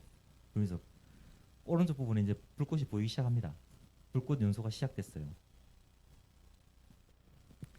네, 그다음에 그 연소가 진행되면서 이 요소수를 받치고 있던 케이스, 박스, 이 박스 넘어가면서 요소수가 넘어갑니다. 넘어가고 좀 더 화재가 확대되기 시작하는데 아주 느려요. 속도가 빠르지 않아요. 바람이 부는데도 불구하고 굉장히 좀 천천히 가고 있습니다. 그리고 이제 이 화재가 좀 더 진행되면서 요소수에 구멍이 납니다. 구멍이 나고 요소수가 유실되고 그리고 주변으로 조금 더 번져가기 시작합니다. 그래도 굉장히 천천히 번져갑니다. 이것도 지금 오늘 보여드리려고 짧게 좀 줄여고 온 거거든요. 그게 한 40분 정도 분량이에요. 네, 그럼 이제 이 화재가 옆으로 이제 이동하기 시작하죠. 옆에 있는 박스하고 가연물로 이동하기 시작하면서 종이 같은 경우도 빠르지 않아요. 종이가 더 빠르지 않고 가연물로 가더라도 속도가 굉장히 느립니다. 순서로 진행되고 진행되는 화재 같은 경우는 이렇게 옆으로 가서 바람의 영향에 따라서 예, 계속 이제 화재가 이동하기 시작합니다. 이렇게 화재가 이동하다가 그 미상의 캔데 보기 부탄캔이에요. 제가 보기에 뻥 터지더라고요. 볼까요? 예, 부탄캔이 방 터지면서 좀 더 커집니다. 이제 부탄캔도 생각외로 굉장히 좀 폭발력이 좀 큰 것 같아요. 첫 번째 부탄캔이 터졌고요. 그 다음에 이제 부탄캔이 터지면서 좀 더 화재가 더 확대됐어요. 검은 연기가 나고 좀 더 이제 화재가 좀 더 진행된 거죠. 그리고 이 바닥에 있던 석유 화학 물질, EPS 아니면은 그런 플라스틱 결이 이제 붙으면서 연기가 나면서 본격적으로 이제 번지기 시작하는 겁니다. 잘 타죠? 네, 이제 본격적으로 잘 타요. 또 뭐 터졌어요 방금요. 그리고 또 뭐 두 번 또 터집니다. 부탄가스 몇 개 놔두셨나 봐요 주인이. 그래서 또 터졌다고 봤는데 좀 특이점이라고 봤는데요. 예, 좀 빨리 넘어가기 위해서 넘어가겠습니다. 예, 또 터졌죠. 예, 두 번째 폭발했고요. 자, 이거 이제 이제 스파크가 발생하는 장면인데요. 이제 피복이 손상되면서 활선하고 중성선하고 접촉을 하면서 예, 막 나오기 시작하죠. 계속 납니다. 지금 발생했는 이 전기적 현상이 그 피복에 전기적 특이점을 남긴 겁니다. 예, 남기고 계속 나죠. 근데 좀 신기하지 않습니까? 왜 계속 날까요? 차단기는 왜 안 내려갈까요? 이렇게 단락이 나는데 차단기 내려가야 되는 거 아닙니까? 그런 의문 혹시 안 드시는가요? 그거 시간 있으면 제가 또 설명드릴게요. 이제 소방관이 이제 오네요. 와서 이제 물을 뿌리기 시작하면 또 단락이 납니다. 팍팍 튀죠. 예. 예, 마지막까지 한 방 튀었어요. 또 마지막에 이렇게 해서 이제 화재인데 정리됐고요. 그리고 이제 불 끄죠. 예, 불 끄는데 가만히 놔두겠죠. 예, 그냥 놔두겠습니까? 예, 오면서 이제 지금은 물을 뿌렸고요. 이제 살펴보고 잔화 정리를 하시는데 그만 안 두겠죠. 이제 잔화 정리를 하는데 현장 훼손합니다. 이것도 뭐 있다고 다 끌어가고 박살내기 시작해요. 어디로 가도 가만히 놔도 되겠는데 그냥 집어 던지고 갑니다. 이제 이렇게 이제 현장이 이제 좀 훼손되고 난 다음에 물도 뿌리고요. 그 다음에 이제 마지막에 이제 화재조사관이 도착합니다. 이 원인을 어떻게 알겠어요, 화재조사관이? 그래서 되죠. 예. 보시니까 어떤 생각 드십니까? 제가 현장에 도착해도 이거 과연 원인은 명백하죠. 예, 요소수가 통이 크다 보니까 그 집과 관계가 수열이 있죠. 집 면적이 넓어서 그리고 그 원구에 가까워요. 그래서 가까운데 초점을 형성하기 때문에 그 요소수 통 바로 옆에 있던 요소수 케이스죠. 골판지에 불이 붙었어요.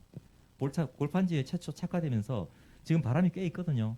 보니까 한 4에서 5km/h 정도의 그런 바람이 불었어요. 제가 기상 정보를 보니까 바람이 없으면 또 잘 안 됩니다. 바람이 좀 불어야지 진행이 돼요. 진행이 되고 처음에는 이제 수렴으로 체크됐지만 이 미소 하원으로 인해서 수렴 화재 같은 경우에는 대부분 다 훈소로 시작됩니다. 훈소로. 이 지점에 만약에 플라스틱이나 그 녹아내리는 거죠. 열 가소성 수지나 이런 게 있었다면은 제가 판단하기에 이거 불 안 났습니다. 불 안 납니다. 굉장히 힘들 거예요. 그러니까 수렴 화재도 담배와 똑같이 반드시 필요한 게 그 착화될 수 있는 착화물의 소재입니다. 정말 좋은 게 골판지예요. 골판지가 색깔도 약간 노릇노릇한 데다가 직광도 잘 되고 그 열을 받기 시작하면 또 검게 변해요. 검게 변하면은 좀 더 빨리 태양광이 집속돼서 여기서 착화되기 쉬운 환경으로 바뀌기 시작합니다. 그리고 안에 중공에 구멍이 뚫려 있기 때문에 공기도 쉽게 통하지만 또 의외로 이게 종이기 때문에 추결도 잘 돼요. 이 모든 조건이 좋기 때문에 특히나 골판지는 담배, 미소화원, 수렴화재에 착화원으로 작용하기가 굉장히 좋다는 거예요. 그래서 내가 어느 현장 갔는데 이유가 아무것도 없어요.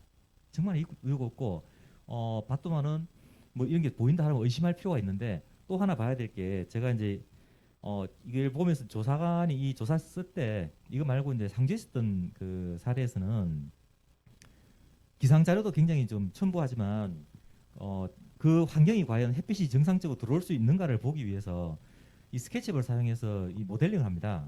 이게 좀 쉽거든요. 어떻게 하는 거 보여드릴게요. 일단 여기 이제 그 카카오 맵에서 지도를 받아서 지도에서 이제 이 건물 자체가 얼마나 각도를 이루고 있는가 남쪽하고 정남 방향에서 약 8.6도 정도의 각도를 이루고 있더라고요. 이게 다른 사례입니다. 이거는 저것도 발견되지 않은 CCTV도 없지만은 최종적으로는 수렴 화재로 하라고 얘기했고 수렴 화재로 결정이 내린 거예요. 그런 케이스인데 태양이 어떻게 들어왔는 걸 보기 위해서 이렇게 8.6도 정도가 되는 환경을 파악한 다음에 지도를 바닥에 깔고 그 위에다가 간단하게 모델링했어요. 거기 그 건물만 이렇게 간단하게 모델링하고요. 그리고 건물 안에 그 화재를 일으켰던 박스 이런 것들을 배치를 하고 난 다음에 이제 그림자를 확인해 봅니다. 자, 여기에 09시입니다. 요거는 12시예요. 요건 3시입니다.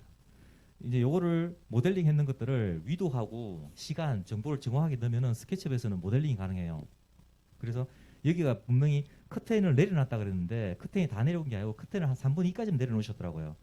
그래서 이게 장기간 시간에 걸쳐서 아마 물성의 변화가 있었던 것 같아요. 그 골판지에 이걸 담았던 골판지에 물성 변화가 생기면서 그리고 굉장히 오랫동안 놔두셨대요. 한 2년 동안 놔두셨기 때문에 거기서 그 전에도 이미 태양빛을 받으면서 조금씩 물성 변화가 있다가 이날 그 기상 정보를 오면은 기상 정보에 가시면은 이런 게 있어요. 기상청에 가면은 시정 정보하는 게 있습니다. 그날 공기가 얼마나 깨끗한가를 나타내는 거예요.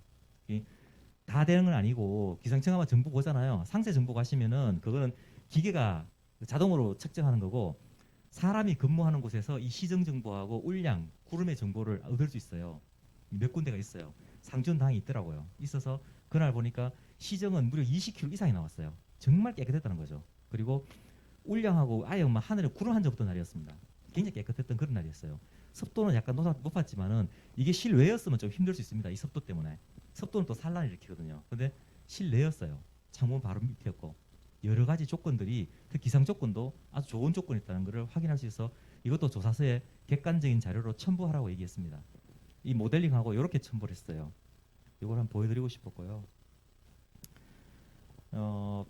그 생각보다 잘 나요. 이거 제가 집에서 한번 해본 건데요. 제가 커피를 좋아해서 커피를 끓여 먹는데 이게 오목렌즈 효과잖아요. 제가 이거 딱 놔둔 지 딱 1분 됐습니다. 1분 만에 붙어요.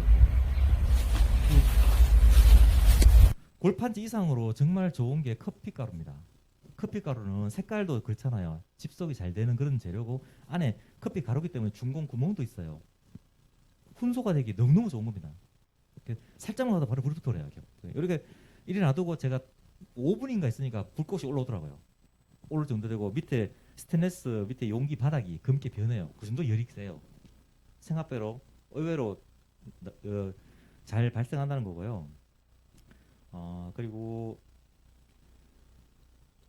이 수렴 화재는 특히 이건 3요소라고 이렇게 얘기를 할 수 있는데 누가 이렇게 해놨더라고요. 근데 이 말도 크게 틀리지 않은 것 같아요. 일단 저걸려면은 이 태양을 모으는 그 집속체의 면적이 크면 클수록 유리하게도 당연하겠죠. 그리고 초점 거리가 있는데 이게 멀다고 불이 나지 않는 것 아니에요. 제가 이제 저 건너편 건물에서 좀 큰 렌즈가 있고 반대쪽 비추면 불 낼 수 있어요. 방어하기 정말 좋죠. 그거 어떻게 잡겠어요, 그럼? 이렇게 되고요. 그건 중요한 게 이제 가연물의 성질입니다.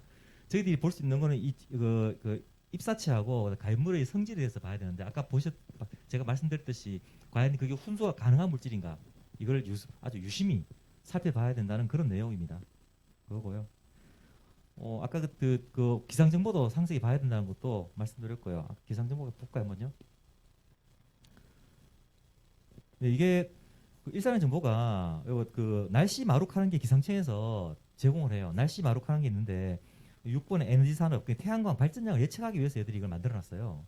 근데 여기 들어가서 지금 나오는 거는 오늘하고 내일만 확인되는데 과거 자료까지 몽땅 다 보려면은 가입을 하고 승인을 얻어야 됩니다. 그러면 기상청에서 모아지는 모든 자료를 내가 받아서 데이터화 시켜서 그것을 가공을 할 수 있어요. 요거 실력이 뛰어난 사람은 얼마든지 할 수 있겠죠. 이 기상 자료를 잘 활용하는 게 좋습니다. 저희들 담배도 그렇고 이제 이런 것들이 그런데 얼마 전에 그 울진 산불 났을 때도 지금 저기 이불병 얘기 나오고 있죠. 보니까 그게 조사하시는 산림청 조사관들이 이거를 꼽아놓고 되니 안 되니 하면서 하고 있더라고요. 이게 약간 눌러붙은 게 옆에서 발견됐거든요.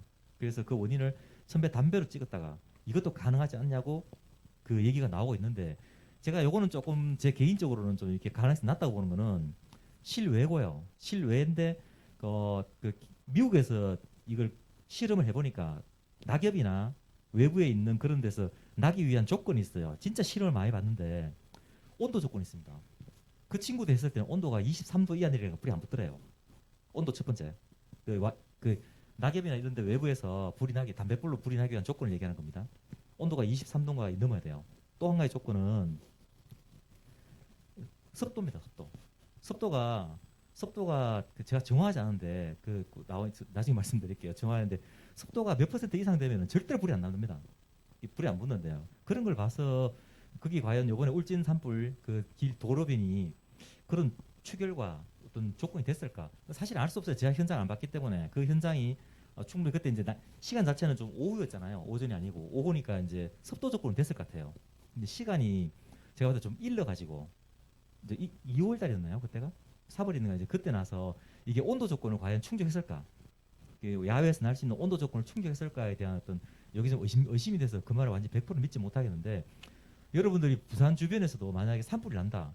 안 그러면 내가 담뱃불로 누가 밖에서 뭐 잔디에서 불난 담뱃불이라 하면 내가 지목했잖아요. 그렇게 지목을 하시면 반드시 그 조건을 지켜야 됩니다. 습도하고 온도를 지키셔야 돼요. 나중에 이게 만약에 문제가 될 수도 있지만 안 될 수 있지만은 문제가 된다 그러면은 습도하고 온도 얼마였는데 그날 기상 데이터에 보니까 습도하고 이런 것들이 안 되는데 어떻게 이걸 담배로 난 거라고 지목을 하면 내가 얘기를 할 수 있어야 돼요. 이 조사하실 때 이런 것들을 잘 기억해 줬다가 저 써먹길 바라고요. 그리고 아까 말씀드렸던 거기 마지막으로 요것만 한 가지 말씀드릴게요. 차단기인데요. 이 차단기가 이거 지금 누전하고 이제 그 배선용 겸용 차단기예요. 겸용 차단기인데 지금 노란 게 지금 누전이죠. 누전을 감지하는 거고 이 빨간 게 단락이나 이런 거 있잖아요. 과부하를 그 체크하는 버튼이에요. 요거는 50A짜리고요. 뭐 여기에 대해서는 하고 아까 보셨잖아요. 이게 왜 그 작동을 안 했는가? 여러분들 아셔야 될 게 배선용 차단기는 이 동작 특성 곡선하는 게 있어요. 이 동작에 더해야지만 동작을 하는 거예요. 안 그러면 동작을 안 해요. 아까 그 스파크가 튀면서 한 10번 정도 스파크가 튀면서 차단기가 안 내려간 이유는 그게 이 부분인 겁니다. 이 부분. 그 스파크 튀는 조건이 왼쪽 이 파란 선 2개 있죠. 파란 선 2개 바깥쪽에 왼쪽에 있었기 때문에 작동을 안 한 거예요. 이 곡선 딴 게 아니고요. 이 곡선 안에 들어갔을 때만 작동하는 겁니다. 그러니까 이 곡선 안에 들어갔을 때 요거는 가장 빠른 시간에 작동될 수 있는 거고 이 시간에는 무조건 작동돼야 되는 겁니다. 그렇게 만들어 놓았다는 걸 이 차단기의 특성이거든요. 이쪽 공간에 들어가면 무조건 작동하는 거예요.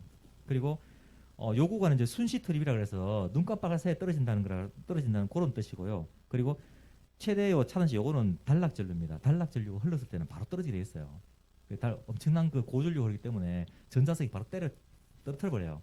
근데 이쪽은 전자식으로 작동하기도 하지만 왼쪽에는 열동식이라고 해서 바이메탈을 많이 썼어요. 과거에 바이메탈에 이제 그 전류가 흐르면서 그 물성이 변하기 시작하면서 그 일정 정도 물성이 변했을 때 떨어지고 만들어 놓은 거거든요. 이걸 왜 만들어 놓은 거 하면은 가정에서 그 제품이나 전자제품을 쓸 때 안정적으로 사용하라고 이렇게 만든 겁니다. 만약에 이게 지금 63A 에서 100A 사이거든요. 집에 있는 30A짜리가 31A 됐는데 차단기 탁 내려갔다. 이러면 어떻게 될까요? 가정에 전기를 못 써요. 왜냐하면은 에어컨 같은 경우에는 순간적으로 30A 넣어버리거든요. 넘어갔다가 다시 돌아옵니다. 그 시간을 확보해 주는 거예요. 안전하게 쓸 수 있도록. 그 시간 안에는 차단기가 떨어지지 말라고 이렇게 만들어 놓은 겁니다. 안정적으로 만들어 쓰기 위해서. 근데 이 안정적으로 이제 쓰라기 위해서 만드는 조건이 바로 단락이나 스파크를 놨다 그래서 차단기가 떨어지지 않는 조건이 되는 거예요. 그래서 진짜 화재가 진행될 때까지 좀 더 많이 날 때까지 계속해서 스파크가 튑니다. 이게 일반적으로 우리가 가장 많이 보고 있는 배선용 차단기의 특징이라는 거를 좀 이해하시고 그렇게 조사를 하시면은 많은 도움이 될 거라고 생각됩니다. 제 발표는 오늘 이걸로 마치도록 하겠습니다. 질문 계시면 질문 받도록 할게요.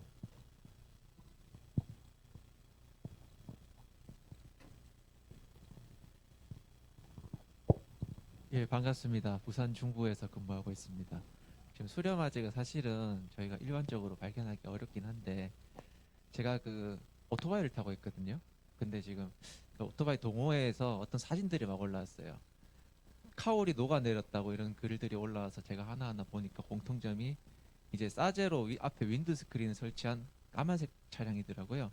까만색 차량이 아마 제 생각에는 그 윈드 스크린 굴곡이 빛을 모아서 까만색 카우를 이렇게 좀 자극하지 않았나라고 생각은 하는데요. 지금까지 뭐 여러 조건을 말씀하셨는데 우리 어렸을 때 돋보기로 그 까만색 색종이를 불태웠던 생각을 해보면 하얀색 색종이는 사실은 잘 붙기 어렵거든요. 그래서 궁금한 거는 이제 그 빛이 모이는 지점의 색깔이 얼마나 이 수렴화재에 대해서 좌우하는가, 그게 좀 궁금합니다. 제가 그 보고 이제 조사한 바로는 굉장히 중요합니다. 반사율이라거든요. 반사율이 높은 은색이나 이런 건 절대로 불이 안 붙게도 다 반사시켜 버리니까 태양 에너지가 그 태양의 그 복사열이 얼마나 집중되는가 그 얘기거든요. 즉 수렴 화재는 태양의 복사열을 한 곳에 집중했을 때 그 에너지가 그 물성을 변화시켜서 그 열 분해시킬 수 있을 때까지 갈 수 있는 거 아닌가를 따지는 거거든요. 그래서 당연히 커야 되고 그 에너지를 받았을 때 에너지가 집속이 잘 되는, 우리 알고 있잖아요. 일반적으로 여름에 검은색 입고 가면 덥잖아요. 이제 태양의 에너지가 잘 들어오니까 색깔은 굉장히 민감하게 작용합니다. 근데 이제 색상이 흰색이더라도 만약에 지속적으로 좀 높은 열을 받았을 때 그게 물성이 변할 수 있으면은, 흰색의 종이더라도 이 흰색의 종이가 한 80도 정도로 지속적으로 열을 받으면은 물성이 변하잖아요. 변하거든요. 탄화가 일어나요. 살짝. 탄화되면 좀 더 빠른 식으로 진행이 되고, 그럴 경우에는 착화가 가능한 것으로 저는 생각됩니다. 색깔 굉장히 중요합니다. 예. 네, 지금까지 발표자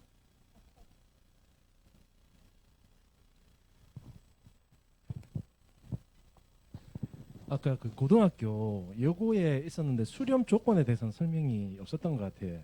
아마 대기 환경과 그 여고의 유리 창문 그걸로 수렴 조건을 잡으셨는지 궁금해서요. 예, 그 얘기를 제가 안 했어요. 이게 이제 수렴을 안 했는데 시간이 없어서 빨리 하려고 급하게 하다 보게 됐습니다. 요게 이제 그거고요. 요게 이제 그 박스예요. 불났던 박스고, 이것도 지금 골판지죠. 여기서 올라간 흔적이 보이고, 이날 그 날씨가 굉장히 더웠는데요. 제가 이날 가서 땀 뻘뻘 흘리면서 이제 경찰하고 감식을 했습니다. 감식하고 이 주변에는 전기를 사용하는 걸 모든 걸 다 감식했어요. 다 뒤졌어요. 아무 이상이 없어요. 전기가 들어와 있었는데도 이상이 없었고, 뒤에 베스트 그 뒤쪽으로 나가면 환풍기 대상 없었고, 이게 뭔가 하면은 그 학교에서 이제 이 그 학생들하고 방향제 있지 않습니까? 그 냄새 나는 거 가지고 비누를 만들고 뭐 이런 거 하는 걸 위해서 오일류 이런 것들을 담는 병, 시약통 이런 것들이 있어요. 이런 것들을 담아놔서 수렴이 일어날 수 있는 조건이 가능했어요. 그래서 일단 이거 한 2년 이상 나왔다 그래서 그 이제 그 여기다가 이제 그런 약병들 그런 것들 발견하고, 이제 수렴을 일으키는 매개체는 약병과 시약병, 투명한 병에 가까워서 약병으로 추정을 했습니다. 예. 다른 질문도 하셔도 됩니다. 네, 지금까지 발표자 경북소방 안영동 님이었습니다. 큰 박수 부탁드립니다.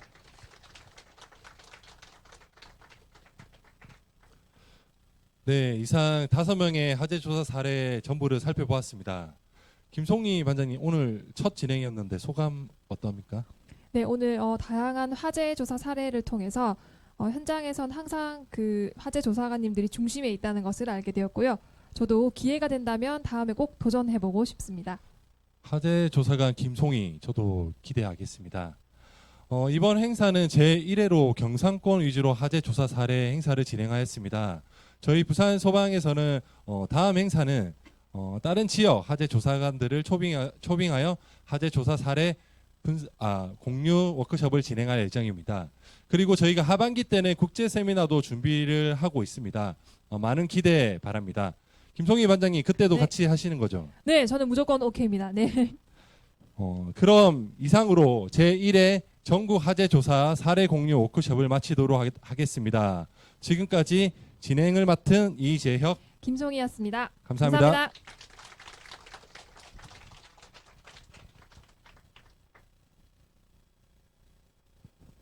네, 이상 그 행사를 마치도록 하고, 계장님.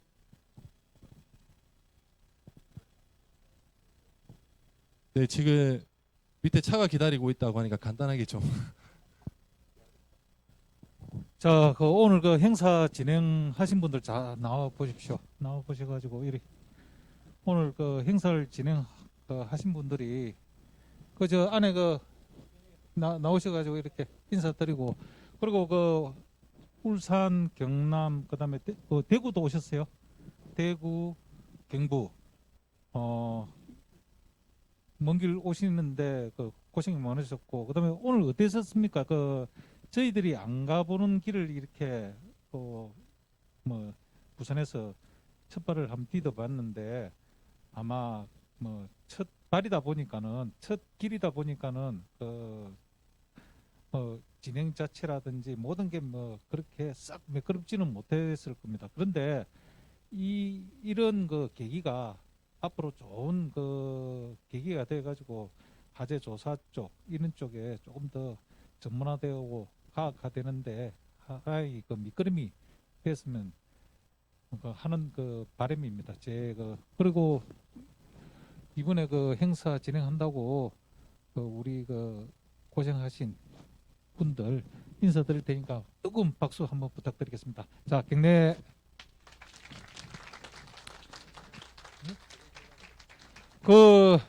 마지막으로 지금 우리 조정관이 참석하신 분들 전부 다 기념 촬영 한번 하자고 하시니까 전부 다 나와가지고 사진 기념 촬영 한번 할 수 있도록 그렇게 합시다.